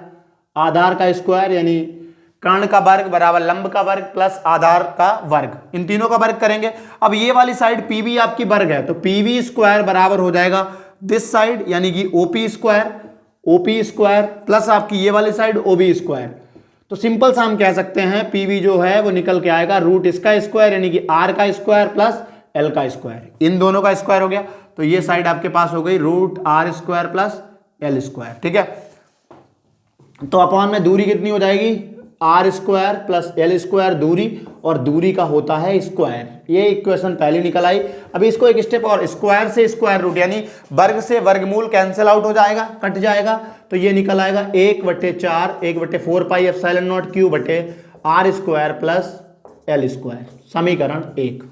ये E1 निकल आया। प्लस Q आवेश के कारण बिंदु P पर वैद्युत क्षेत्र की तीव्रता E निकाल ली हम लोगों ने। अब हम निकालेंगे माइनस Q आवेश के कारण, माइनस Q आवेश के कारण, आवेश के कारण बिंदु P पर वैद्युत क्षेत्र की तीव्रता।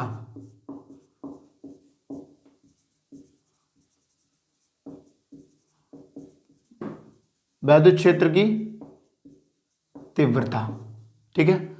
तो यहां पे आपका E2 कितना निकल आएगा, 1/4πε0 into Q upon R square plus L square, इसका रूट रहेगा और रूट का रहेगा स्क्वायर। स्क्वायर रूट है मतलब वर्गमूल है इसका, और वर्गमूल का वर्ग, तो वर्ग से वर्गमूल कैंसिल आउट हो जाएगा, कट जाएगा। 1/4πε0 into Q upon R square plus L square, समीकरण 2। अगर हम समीकरण 1 व 2 को देखें तो दोनों ही समान है। तो समीकरण 1 व 2 से, समीकरण 1 व 2 से क्या पता चल रहा है कि E1 जो है वो बराबर होगा E2 के बराबर 1/4πε0 into Q upon R square plus L square, ठीक है। दोनों बराबर हो गए। हम E1 की जगह पे E2 रख सकते हैं और E2 की जगह पे E1 रख सकते हैं, हम आजाद हैं। अब इस डायग्राम को आप देखेंगे, इस डायग्राम को अगर आप देखें, अगर आपको समझ में ना आए आप एक बार फिर से इसको रिपीट करके देख सकते हैं कि कैसे ये सब डायग्राम बन गया।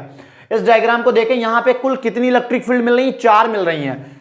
E1 का कॉस थीटा, E1 का साइन थीटा, E2 का कॉस थीटा, E2 का साइन थीटा, 4 इलेक्ट्रिक फील्ड मिल रही हैं। अब आपको पता है E1 जो है वो बराबर है E2 के, E1 E2 के बराबर है और साइन थीटा के बराबर हो ही जाएगा, मतलब E1 साइन थीटा बराबर हो जाएगा E2 साइन थीटा के, और इनकी दिशा विपरीत है। मतलब अगर कोई दो वेक्टर समान सदिश विपरीत दिशा में होते हैं तो वो एक दूसरे को काट देते हैं, कैंसिल कर देते हैं, उनका कुल परिमाण जो है या परिणामी 0 हो जाता है। तो हम बात करेंगे सबसे पहले बिंदु P पर कुल वैद्युत क्षेत्र की तीव्रता, कुल वैद्युत क्षेत्र की तीव्रता, ठीक है। कुल वैद्युत क्षेत्र की तीव्रता निकालनी है हमें, कौन से बिंदु पे, बिंदु P पर। तो P पर जो वैद्युत क्षेत्र की तीव्रता है वो 4 निकल के आ रही है, E1 cos theta, E2 cos theta, ठीक है। E1 cos theta plus E2 cos theta plus E1 sin theta, ये सब नोट कर लिया होगा आपने, plus E1 sin theta plus E2 sin theta. लेकिन E1 sine theta E2 sine theta दोनों एक दूसरे के विपरीत हैं और इनका परिमाण जो है वो समान है, तो ये एक दूसरे को काट देंगे, कैंसिल हो जाएगा, नेट जीरो हो जाएगा। तो कुल वैद्युत क्षेत्र की तीव्रता बची वो बची है E1 cos theta plus E2 cos theta. अब E1 E2 बराबर है, मतलब आप या तो E1 की जगह E2 रख दें या E2 की जगह E1 रख दें। तो मैं E1 cos थीटा कर दूंगा और इसकी जगह भी क्या कर दूंगा, E1 cos थीटा। कितना हो जाएगा आपका 2E1 cos theta, 2E1 cos theta हमारे पास निकल आई। अब अगर मैं बात करूं 2 ऐसे ही रहेगा, E1 की जगह पे क्या हो जाएगा, तो E1 हम लोगों ने यहां निकाला है, E1 बराबर E2, दोनों बराबर हैं 1/4 pi epsilon not into Q upon R square plus L square. ये हमारे पास क्या निकल के आया था, ये हमारे पास निकल के आया E1।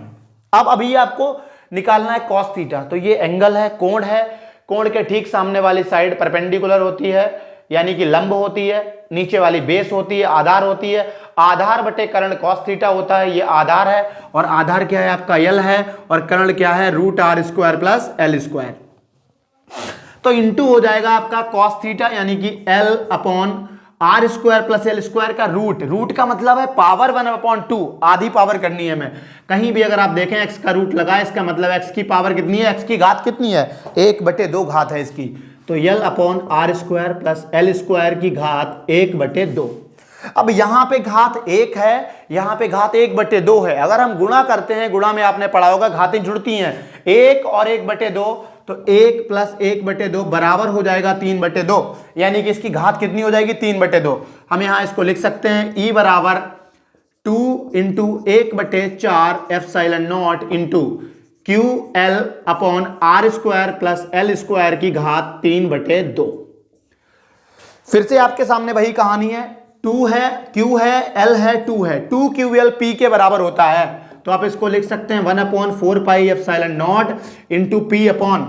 अब अभी आप फिर से वही देखेंगे कि R जो है वो बहुत बड़ा है, किससे, R जो है वो L से बहुत बड़ा है, अतः L को नगण्य लेने पर यानी कि L स्क्वायर जो है, L स्क्वायर को क्या करेंगे, L स्क्वायर नगण्य लेंगे, मतलब इसको गायब कर देंगे, छोड़ देंगे।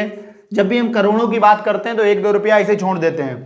तो यहाँ पे P square upon R square की पावर हो जाएगी 3/2, 2 से 2 कैंसिल आउट, 3/2 है, 2 से 2 कैंसिल आउट हो गया, क्यूब हो गया। तो हमारे पास इलेक्ट्रिक फील्ड का जो व्यंजक निकल के आया वो कितना निकल के आया, 1/4 pi epsilon not, 1/4 pi epsilon not into P upon R cube, P upon R cube. और ये जो निकल के आया है वो है निरक्षीय स्थिति में, निरक्षीय स्थिति में। अब यहां अगर हम बात करें कि हमारा द्विध्रुव की दिशा किधर है, तो माइनस से प्लस यानी कि आगे के लिए है, इस तरफ है, जबकि जो वैद्युत क्षेत्र है, कुल वैद्युत क्षेत्र है, उसकी दिशा निकल के आई पीछे की ओर, यानी कि दोनों की दिशाएं विपरीत हैं। वैद्युत क्षेत्र आपका इस तरफ है पीछे के लिए और जो आपका द्विध्रुव आघूर्ण है उसकी दिशा आगे के लिए है। अगर दोनों की दिशा विपरीत होती है तो अगर मैं इसको वेक्टर फॉर्म में लिखूंगा, सदिश फॉर्म में लिखूंगा, तो ये हो जाएगा 1/4 epsilon not into P upon R cube, और P वो भी माइनस का P वेक्टर क्यों लिखा, इसका मतलब यह है कि जो वैद्युत द्विध्रुव है और जो आपका वैद्युत क्षेत्र की तीव्रता है, दोनों की दिशाएं विपरीत हैं। वैद्युत द्विध्रुव आगे के लिए और जो आपकी वैद्युत क्षेत्र की तीव्रता है वो पीछे के लिए। इतना आप समझ गए होंगे, आप इतना नोट कर लीजिए, इसके बाद में हम आगे चलते हैं। अब मैं आप लोगों को पढ़ाने जा रहा हूं एक समान वैद्युत क्षेत्र में रखे वैद्युत द्विध्रुव पर बल आघूर्ण यानी कि टॉर्क कितना लगता है। ठीक है, तो हेडिंग है आपकी एक समान वैद्युत क्षेत्र में द्विध्रुव पर बल आघूर्ण यानी कि टॉर्क कितना लगता है। बल आघूर्ण क्या होता है, बल आघूर्ण आपका बल होता है जो किसी दूरी से लगता है, यानी किसी लंबवत दूरी से लगता है, इसे टॉर्क कहते हैं। टॉर्क बराबर फोर्स इंटू यानी बल गुणे लंबवत दूरी। तो सबसे पहले हमने माना हमारे पास कोई एक समान इलेक्ट्रिक फील्ड है और इसका परिमाण जो है वो दिशा परिमाण जो है वो E है। ठीक है, E है। माना एक समान वैद्युत क्षेत्र, माना एक समान वैद्युत क्षेत्र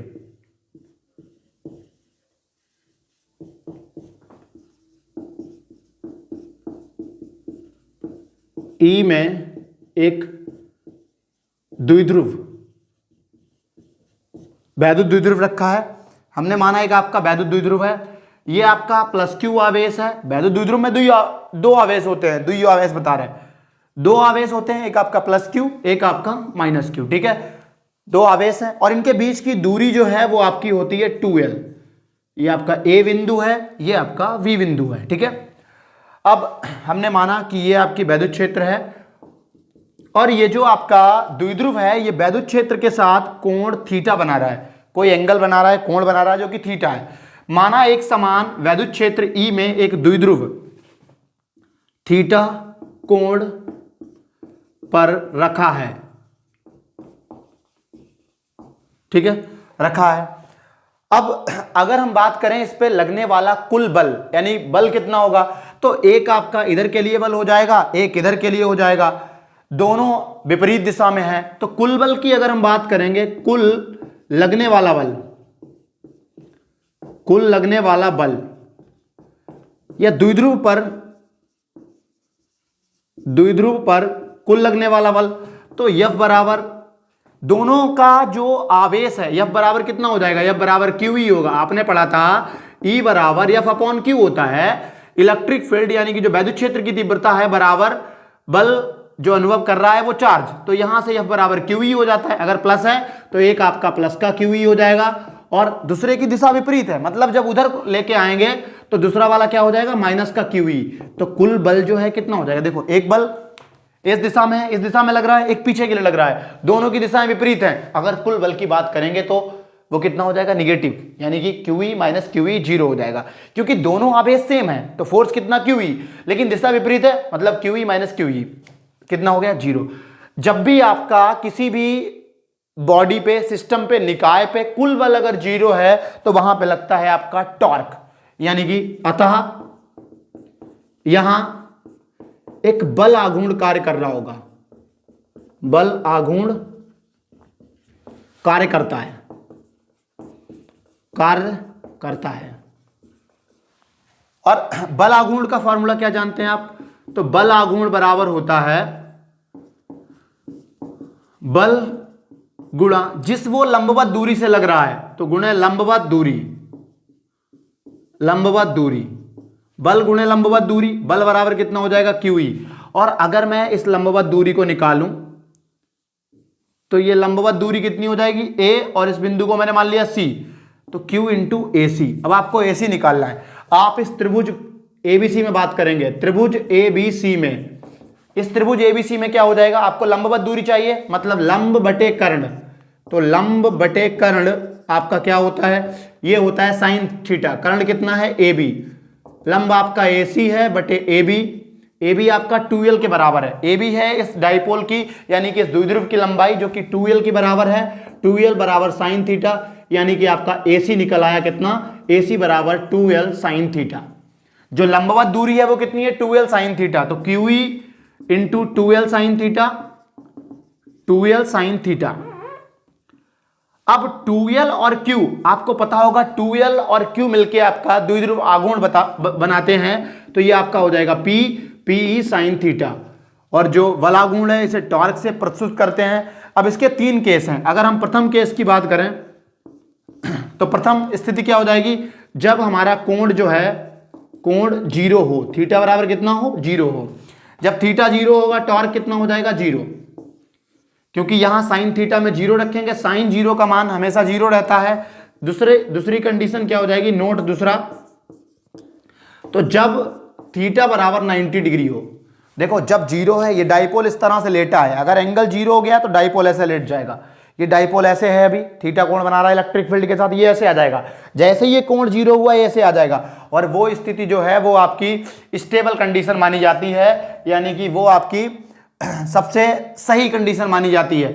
2 ही कंडीशन है, एक स्टेबल एक अनस्टेबल। हर कोई जो है वो आपकी स्टेबल कंडीशन में आना चाहता है। ये आपका ऐसे आ गया, स्टेबल हो गया। अगर ये पलट गया इस तरह से, दोनों के बीच का एंगल 180 हो गया, तो वो अनस्टेबल कंडीशन मानी जाएगी।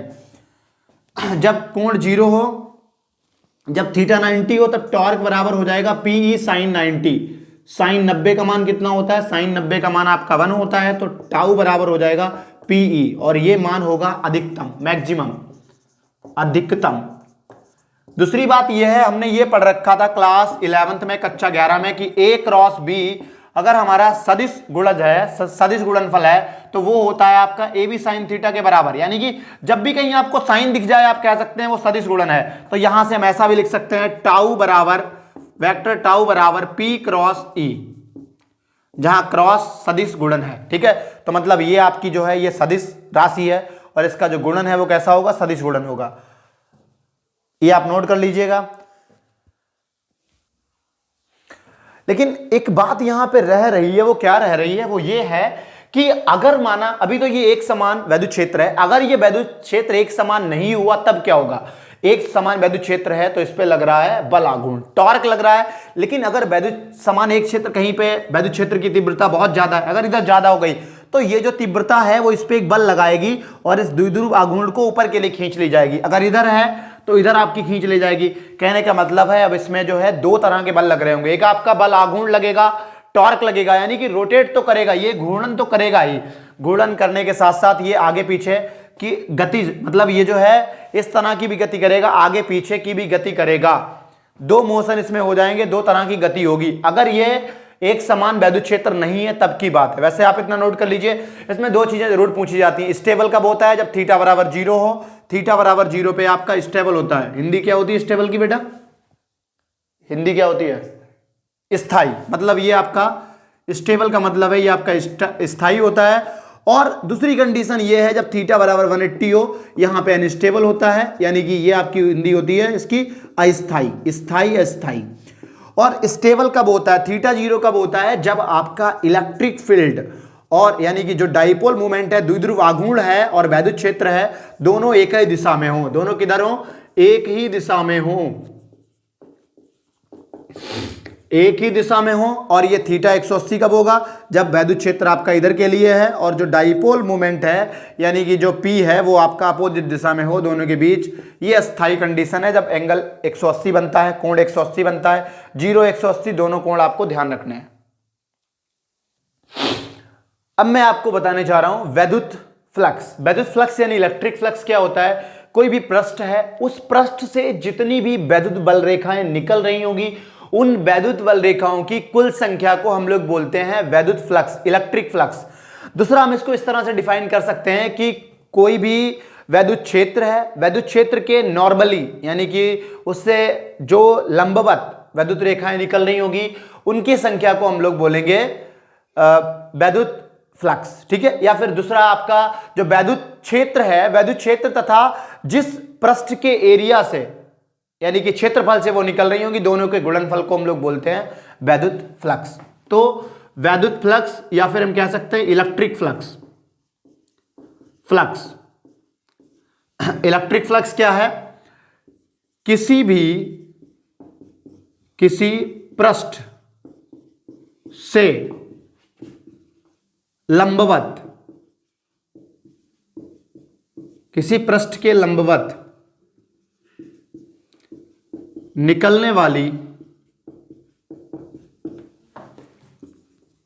बल रेखाओं की संख्या को वैद्युत फ्लक्स कहते हैं, वैद्युत फ्लक्स कहते हैं।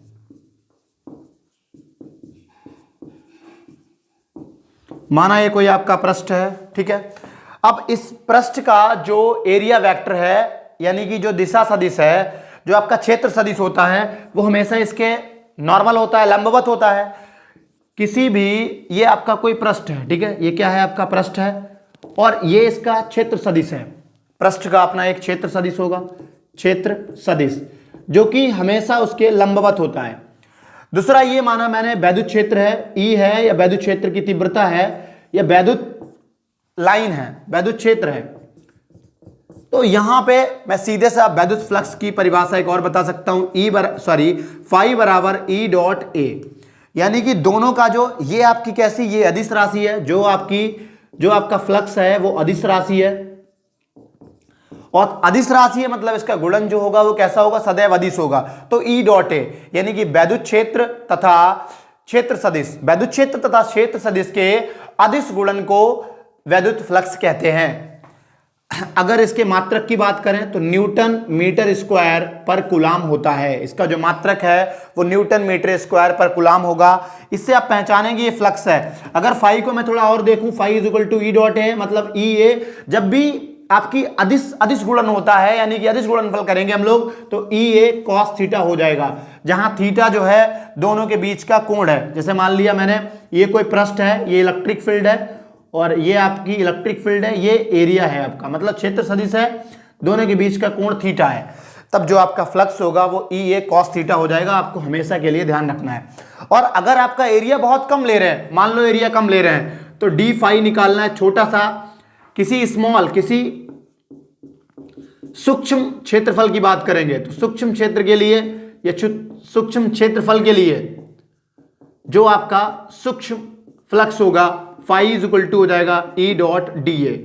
अब अगर आपको टोटल निकालना है, टोटल फ्लक्स, कुल फ्लक्स निकालना है, तो कुल फ्लक्स के लिए हम लोग इसका इंटीग्रेशन कर देंगे, यानी कि समाकलन कर देंगे कुल फ्लक्स। तो इसका समाकलन कर देंगे, फाई इज इक्वल टू हो जाएगा integration of E dot D A, E dot D A यानी कि integration of E D A cos theta. तो ये भी आप लिख सकते हैं अगर हमारा फ्लक्स छोटा है तब, यानी कि एरिया आपको छोटा दिया गया है या आपसे कह दिया गया एरिया 1 मीटर स्क्वायर से 2 मीटर स्क्वायर तक है, लिमिट रखनी है आपको, तब उस केस में आप इस फॉर्मूले के यूज करेंगे। ठीक है। वैद्युत फ्लक्स के बाद में हम लोग बात करेंगे चार्ज यानी आवेश वितरण की। सतत आवेश वितरण। तो सतत आवेश वितरण जो है वो आपका कॉन्टिन्यूअस चार्ज डिस्ट्रीब्यूशन 3 तरह का होता है। पहला, जब वो लंबाई पे हो, यानी कि जब हम लोग बात कर रहे हो लेंथ की, लीनियर चार्ज डेंसिटी की, यानी कि जब वो किसी चालक की लंबाई पे हो, तो वहां पे जो लैम्डा निकल के आता है वो निकल के आता है Q बराबर L, यानी कि एक कोई आवेश Q चार्ज है आपका, Q चार्ज को हमने L लंबाई के चालक पे वितरित किया है, तब जो उसका घनत्व होगा linear density, linear charge density जो है, यानी कि इसे हम लोग रैखिक आवेश घनत्व भी कहते हैं, रैखिक आवेश घनत्व, लीनियर चार्ज डेंसिटी, इसका मात्रक कूलाम प्रति मीटर होगा। और दूसरा, अगर आपके पास, पहला ये हो गया, दूसरा अगर किसी पृष्ठ पे, कोई पृष्ठ है हमने माना, इस पृष्ठ का एरिया A है, पृष्ठ का एरिया A है तथा इस पर Q चार्ज एक समान रूप से वितरित किया गया है, तब इसका पृष्ठ आवेश वितरण, पृष्ठ आवेश घनत्व सिग्मा जो है वो बराबर हो जाएगा आपका Q अपॉन A के, सिग्मा बराबर Q अपॉन A। तीसरा आपका है वॉल्यूम, यानी कि आयतन आवेश घनत्व। कक्षा 12वीं में आपको 2 चीजों की जरूरत पड़ती है, एक रैखिक आवेश घनत्व यानी कि लीनियर चार्ज डेंसिटी लैम्डा, इसको बोलते हैं लैम्डा, इसको बोलते हैं सिग्मा, जो आधा ना दिख रहा है ये आपका सिग्मा है, सिग्मा बराबर Q अपॉन A। आपको फॉर्मूले में ये भी रखना पड़ जाएगा Q बराबर सिग्मा A, जब आप द्वितीय एवं तृतीय यानी कि सेकंड और थर्ड चैप्टर पढ़ेंगे तो वहां पे Q बराबर सिग्मा A रखेंगे, यहां पे Q बराबर लैम्डा L।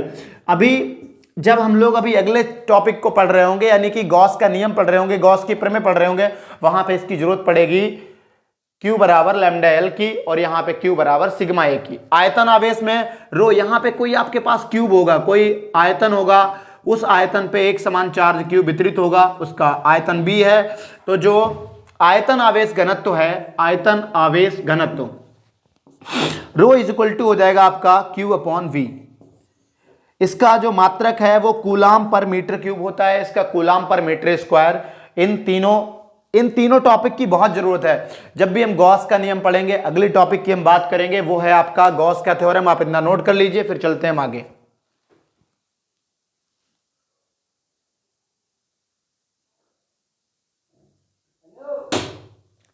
अब मैं आपको पढ़ाने जा रहा हूं गॉस का नियम। गॉस का नियम या गॉस की प्रमेय क्या कहती है? कुछ लोग इसको बड़ा मोटी करके बोलते हैं गॉस का नियम, गॉस वाउस, तो ऐसा कुछ नहीं। गॉस का नियम या गॉस की प्रमेय, गॉस की प्रमेय ये कहती है कि किसी भी बंद पृष्ठ से, जो बंद पृष्ठ है यानी कि क्लोज सरफेस है, पूरा बंद होना चाहिए चारों ओर से, और ऐसी सरफेस को, ऐसी सतह को, ऐसे पृष्ठ को इन्होंने बोला था गॉसियन पृष्ठ। किसी भी बंद पृष्ठ से निकलने वाला फ्लक्स, जो आपका फ्लक्स है, वैद्युत फ्लक्स है, वो जो उसके अंदर चार्ज होगा, उसने चार्ज जो घेर रखा होगा उस चार्ज का 1/ε0 गुना होता है। तो गॉस का नियम क्या है? गॉस का नियम या गॉस की प्रमेय, गॉस की प्रमेय क्या कहती है? किसी बंद पृष्ठ यानी क्लोज सरफेस, जिसे बोलते हैं गॉसियन सरफेस, गॉसियन पृष्ठ से निकलने वाला वैद्युत फ्लक्स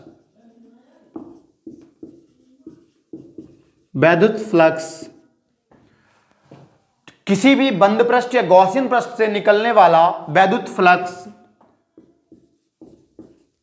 उसके आवेश का, जो उसके अंदर आवेश निहित होगा या उसने कुछ आवेश को घेर रखा होगा, तो उसके आवेश का 1/ε0 गुना होता है। गॉस थ्योरम क्या कहती है? किसी भी बंद पृष्ठ गॉसियन पृष्ठ से जो फ्लक्स निकल रहा होगा वो उसके आवेश का, जो आवेश उसने घेर रखा है, 1/ε0 गुना होता है। यानी कि फ्लक्स फाई जो फ्लक्स है वो आपका E.dA होता है या फिर EA होता है, वो किसके इक्वल होगा? 1/ε0 गुना और टोटल चार्ज Q कुल। तो ये आपका स्टेटमेंट था किसका?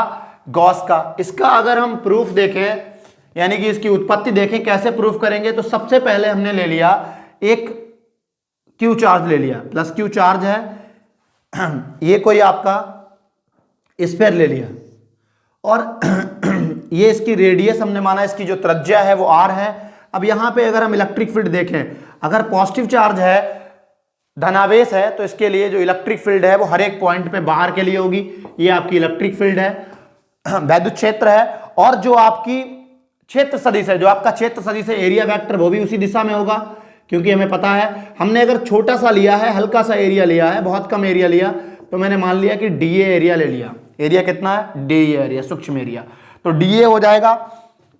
प्रूफ देख रहे हैं, उत्पत्ति देख रहे हैं, तो यहां flux phi is equal to कितना होता है? E.dA।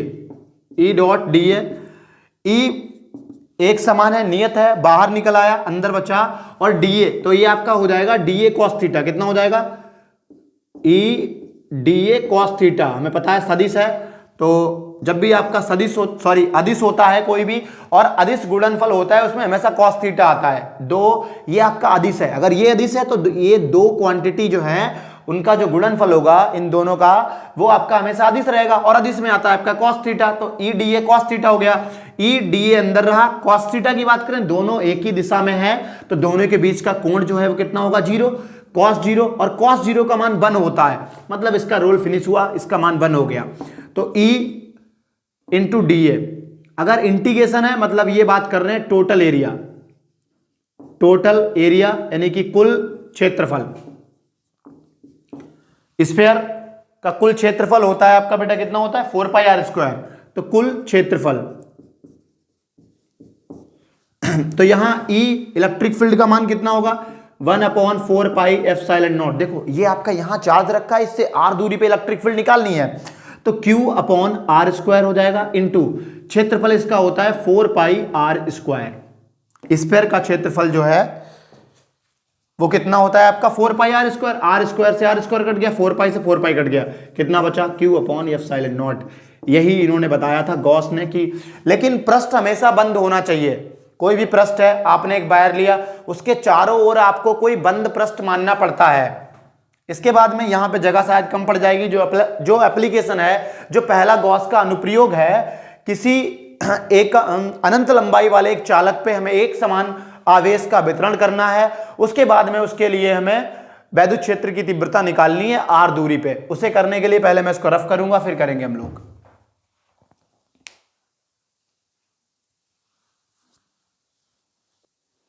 अब मैं आप लोगों को पढ़ाने जा रहा हूं अनंत लंबाई के एक समान आवेशित, यानी कि एक आपके पास चालक है कोई, हमने माना ये चालक है, कोई तार है, ठीक है, तार है, और इस तार की लंबाई अनंत है, मतलब बहुत दूर तक लंबाई है, इधर नीचे भी बहुत लंबाई है, ठीक है। लेकिन इस पे जो आवेश वितरित किया गया है वो एक समान है, हर जगह चार्ज कैसा है? यूनिफॉर्मली है, इक्वल है, ठीक है। अब ऐसे केस में हम लोग क्या करेंगे, अब अनंत के लिए तो गणना करना मुश्किल है, तो इसलिए हम इसकी लंबाई कोई एल मान लेंगे। हमने माना कि एक तार है जिसकी अनंत लंबाई थी, माना एक अनंत लंबाई के तार, अनंत लंबाई के तार, एक अनंत लंबाई का तार है पर एक समान आवेश, एक समान आवेश वितरित है, आवेश वितरित है। ठीक है, अब हम लोग निकाल रहे हैं, मान लेंगे, एक अज्यूम कर लेंगे इसकी लंबाई L, माना इस तार से या चालक तार से R दूरी पर बिंदु P पर वैद्युत क्षेत्र की तीव्रता ज्ञात करनी है या वैद्युत क्षेत्र की गणना करनी है, वैद्युत क्षेत्र की गणना करनी है। हमने ये माना कि हमें गणना करनी है या फिर हमें ज्ञात करना है, वैद्युत क्षेत्र ज्ञात करना है R दूरी पर। ये जो आवेश है इससे R दूरी पर हमें आवेश जो है बिंदु P पर, यहां पे हमें वैद्युत क्षेत्र निकालना है। अब हमें गॉस ने क्या बताया था, गॉस ने ये बताया था कोई भी आपका वायर है, कुछ भी है, उसके चारों ओर हमें एक बंद पृष्ठ लेना ही पड़ेगा। तो इस वायर के चारों ओर हम एक सिलेंडर ले लेंगे, यानी कि एक बेलन जैसा बंद पृष्ठ बना लेंगे जो कि सिमेट्रिकल हो, दोनों जैसा कैसा हो, सममित हो। हमने एक बेलन अज्यूम कर लिया, एक बेलन मान लिया, क्या मान लिया, बेलन। और इस बेलन के लिए हमने क्या किया, हमने माना कि एक बेलन है और इसकी त्रिज्या कितनी है, R है। अगर हमें वायर के लिए निकालना है, इस तार के लिए निकालना है, तो इसके लिए हमने एक बेलन को मान लिया। ये हमारे पास बेलन हो गया, इसकी जो त्रिज्या है वो दोनों तरफ कितनी है, R त्रिज्या है। ये R त्रिज्या का एक बेलन है और इस बेलन के लिए जो है हमें वैद्युत क्षेत्र की तीव्रता ज्ञात करनी है। ठीक है, ये वायर है, तार था, इस तार के लिए निकालनी थी, लेकिन इसके लिए हमने इसके चारों ओर एक बंद पृष्ठ मान लिया। माना एक बंद पृष्ठ है जो कि बेलन है, और अब तीन जगहों पे अगर हम निकालें, ये आपने नोट कर लिया होगा तार के लिए, तो यहां पे हम तीन जगह कोई तीन रीजन ले लेंगे, तीन क्षेत्र ले लेंगे जहां पे हम वैद्युत क्षेत्र की गणना करेंगे। तो सबसे पहले आप यहां पे देखेंगे, अब अगर ये प्लस साइन है तो इलेक्ट्रिक फील्ड जो है वो हमेशा कहां पे, हर एक जगह पे कैसी होगी, बाहर के लिए होगी, यहां भी बाहर के लिए होगी। यहां पे अगर क्षेत्र सदिश देखा जाए, मैंने आपको बताया क्षेत्र सदिश किसी भी, कोई भी आपका वस्तु है, कुछ भी है, उसके हर एक पृष्ठ के परपेंडिकुलर होगा, लंबवत होगा। तो यहां इलेक्ट्रिक फील्ड यानी कि वैद्युत क्षेत्र इधर के लिए होगा। भैया पॉजिटिव चार्ज है, मैंने क्या बताया था, बाहर के लिए, पॉजिटिव चार्ज से वैद्युत क्षेत्र हमेशा बाहर के लिए होता है। और जो क्षेत्र सदिश है, अगर ये बेलन है तो इसके हमेशा परपेंडिकुलर रहने वाला है, लंबवत रहेगा। दोनों के बीच का कोण कितना हो जाएगा, 90। इसके लंबवत, ये यहां पे इलेक्ट्रिक वैद्युत क्षेत्र बाहर के लिए। और अगर मैं देखूं यहां पे एरिया, तो वो कितना रहेगा, वो हमेशा बाहर के लिए रहेगा। मैंने छोटा सा एरिया ले लिया, छोटा सा एरिया ले लिया, यहां पे वो कितना रहेगा, बाहर के लिए रहेगा। यहां नीचे हम देखते हैं, इधर भी जो आपका एरिया है, क्षेत्र सदिश है, वो किधर रहेगा, छोटे से रीजन के लिए, बाहर के लिए रहेगा। इलेक्ट्रिक फील्ड उधर के लिए, एरिया वेक्टर हमेशा परपेंडिकुलर। अब आप लगाएंगे गॉस के नियम से, गॉस के नियम से। गॉस का नियम क्या कहता है, इंटीग्रेशन ऑफ E, मतलब समाकलन किसका, E dA का, बराबर होता है Q अपॉन एप्सिलॉन नॉट के इक्वल।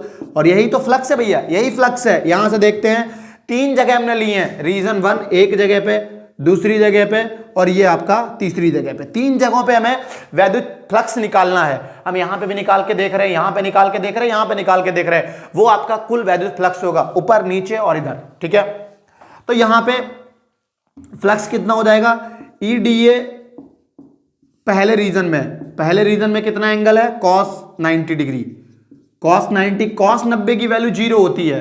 प्लस दूसरे रीजन में देखेंगे हम, ई डी ए जो टोटल है वो तीन जगहों पे है, एक जगह, दो जगह, तीन जगह।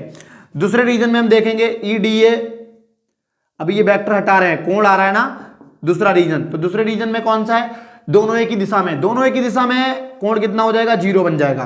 प्लस तीसरे के लिए निकालेंगे ई डी ए, सॉरी ये आपका वेक्टर तो हट ही जाएगा, EDA तीसरे में फिर से कितना है cos 90, cos 90 की वैल्यू 0, ये भी 0 हो जाएगा, ये भी 0 हो जाएगा, बराबर Q अपॉन एप्सिलॉन नॉट। ये गॉस की प्रमेय कहती है। देखो यहां भी एंगल कोण कितना बन रहा है 90, यहां 90, यहां 90, दोनों का रोल फिनिश खलास खत्म। तो यहां से मैं कह सकता हूं ये 0 हो गया, प्लस ये वाला EDA बचा, E बाहर निकल आएगा, अंदर बचेगा DA। cos 0 की वैल्यू 1 होती है, हमेशा 1 रहती है cos 0 की वैल्यू, तो ये आपका 1 हो गया, मतलब DA बचा आपके पास। और DA ये इस बेलन का, ये जो बेलन है पूरा इसका एरिया की बात कर रहे हैं, क्योंकि फ्लक्स हम किससे निकाल रहे हैं, फ्लक्स इस वायर के लिए तो है, लेकिन वायर के इस तार के लिए तो है, लेकिन तार के चारों ओर हमने एक माना है बंद पृष्ठ, उस बंद पृष्ठ के लिए निकलेगा। तो प्लस का अगला वाला फिर से cos 90 0 हो जाएगा, बराबर Q अपॉन एप्सिलॉन नॉट। अब देखो यहां पे आप E ऐसे ही रहा, इलेक्ट्रिक फील्ड ऐसे रही, इनटू अगर हम एरिया देखेंगे, इसका मतलब है बेलन का पृष्ठ या बेलन का क्षेत्रफल, बेलन का क्षेत्रफल। तो बेलन का क्षेत्रफल कितना हो जाएगा EDA, भैया आपने इंटीग्रेशन पढ़ा है, समाकलन पढ़ा है, अगर हम DA का देखेंगे तो ये आपका अवकलन है, ये समाकलन है, अब अवकलन समाकलन विपरीत होते हैं, कितना बच जाएगा A बचेगा, A मतलब कुल एरिया यानी कि क्षेत्रफल, तो क्षेत्रफल बेलन का क्षेत्रफल बराबर Q अपॉन एप्सिलॉन नॉट। आपको E निकालना है, E इंटू बेलन का क्षेत्रफल कितना होगा 2 पाई RH होता है, लेकिन यहां पे लंबाई कितनी है, वायर की लंबाई अनंत थी, हमने कोई L लंबाई ले ली, L लंबाई के लिए निकाल रहे हैं, तो 2 पाई RL बराबर Q अपॉन एप्सिलॉन नॉट। तो आपको E निकालना है। अब अभी आपके पास Q नहीं है, आपने ये माना था कि इस पे जो रेखीय घनत्व है वो कितना है, लैम्डा है, इसका रेखीय घनत्व लैम्डा है, तो E बराबर हो जाएगा आपका Q की बराबर, देखो क्योंकि आपने पढ़ रखा है लैम्डा बराबर Q अपॉन L, तो यहां से Q बराबर कितना हो जाएगा लैम्डा L, Q बराबर हो गया लैम्डा L, तो E बराबर Q की जगह पे रख देंगे लैम्डा L अपॉन में एप्सिलॉन नॉट इंटू ये जो 2 पाई RL है ये नीचे पहुंचेगा, वहां नीचे पहुंचेगा, तो इंटू हो जाएगा 2 पाई RL, L से L कट गया। इलेक्ट्रिक फील्ड की बात करें तो वो निकल आई lambda upon 2 pi R epsilon naught. ये इलेक्ट्रिक फील्ड का परिमाण है। अगर दिशा की बात करेंगे तो आप यहां पे एक वेक्टर n कैप लगा देंगे या r कैप लगा देंगे, तो सिंपल सा E vector is equal to हो जाएगा lambda upon 2 pi R epsilon not into n cap. ये दिशा को बताता है। देखो ये आपका परिमाण रहता है, परिमाण है, जब भी हम सदिश की बात करेंगे सदिश में परिमाण के साथ एक दिशा और लगा देते हैं। मैं उम्मीद करता हूं, आशा करता हूं ये पूरा टॉपिक आपको समझ में आ गया होगा। इसके बाद में हम लोग चल रहे हैं आगे की तरफ।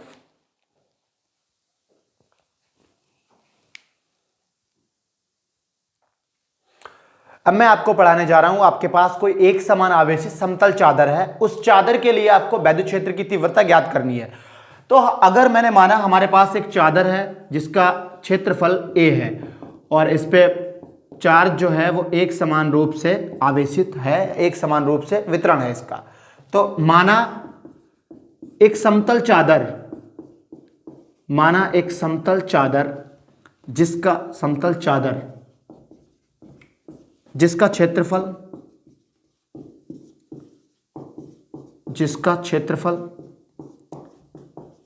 A है, एक समान रूप से आवेशित है,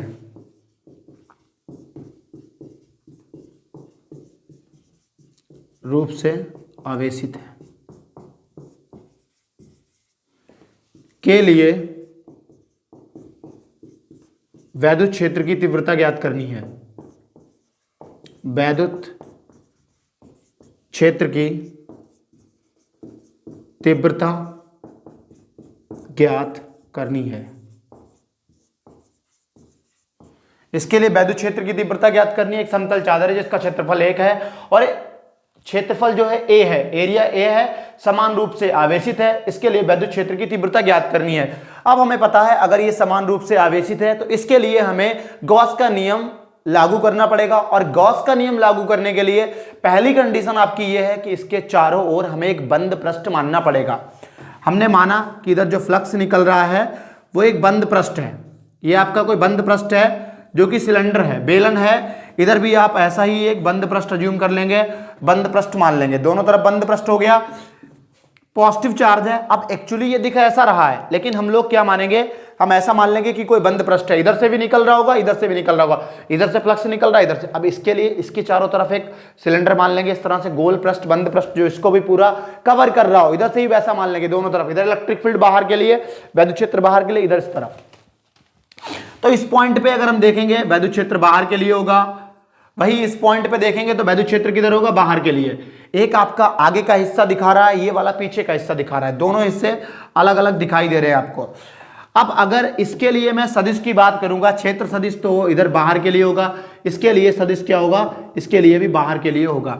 दोनों डायग्राम को फिर से मैं अलग इधर समझा देता हूं। ये आपका कोई एक समान रूप से आवेशित समतल चादर है आपकी, और इसके लिए मैं क्या करूंगा, इधर आपकी आर, कोई हमने माना यहां से आर दूरी पे एक बिंदु P ले लिया, ठीक है। इस बिंदु P पे इधर भी हम लोग क्या करते हैं, सिमेट्री की वजह से, एक जैसा सममित होने की वजह से इधर भी हमने क्या कर लिया, R दूरी पर एक बिंदु ले लिया P डैश, इधर P लिया था, इधर हमने P डैश ले लिया, दो बिंदु ले लिए।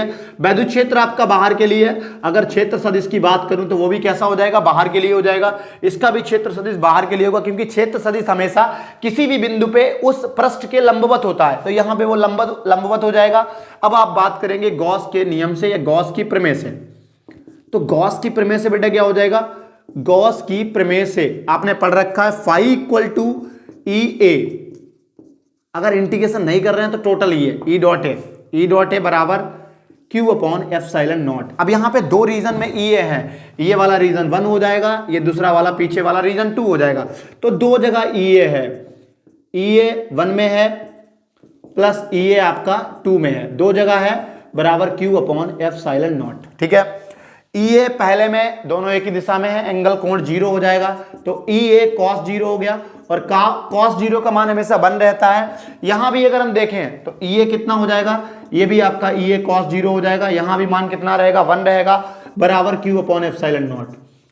कॉस 0 का मान 1, इसका भी 1, ई ए कितना हो जाएगा, 2 ई ए बराबर क्यू अपॉन एप्सिलॉन नॉट।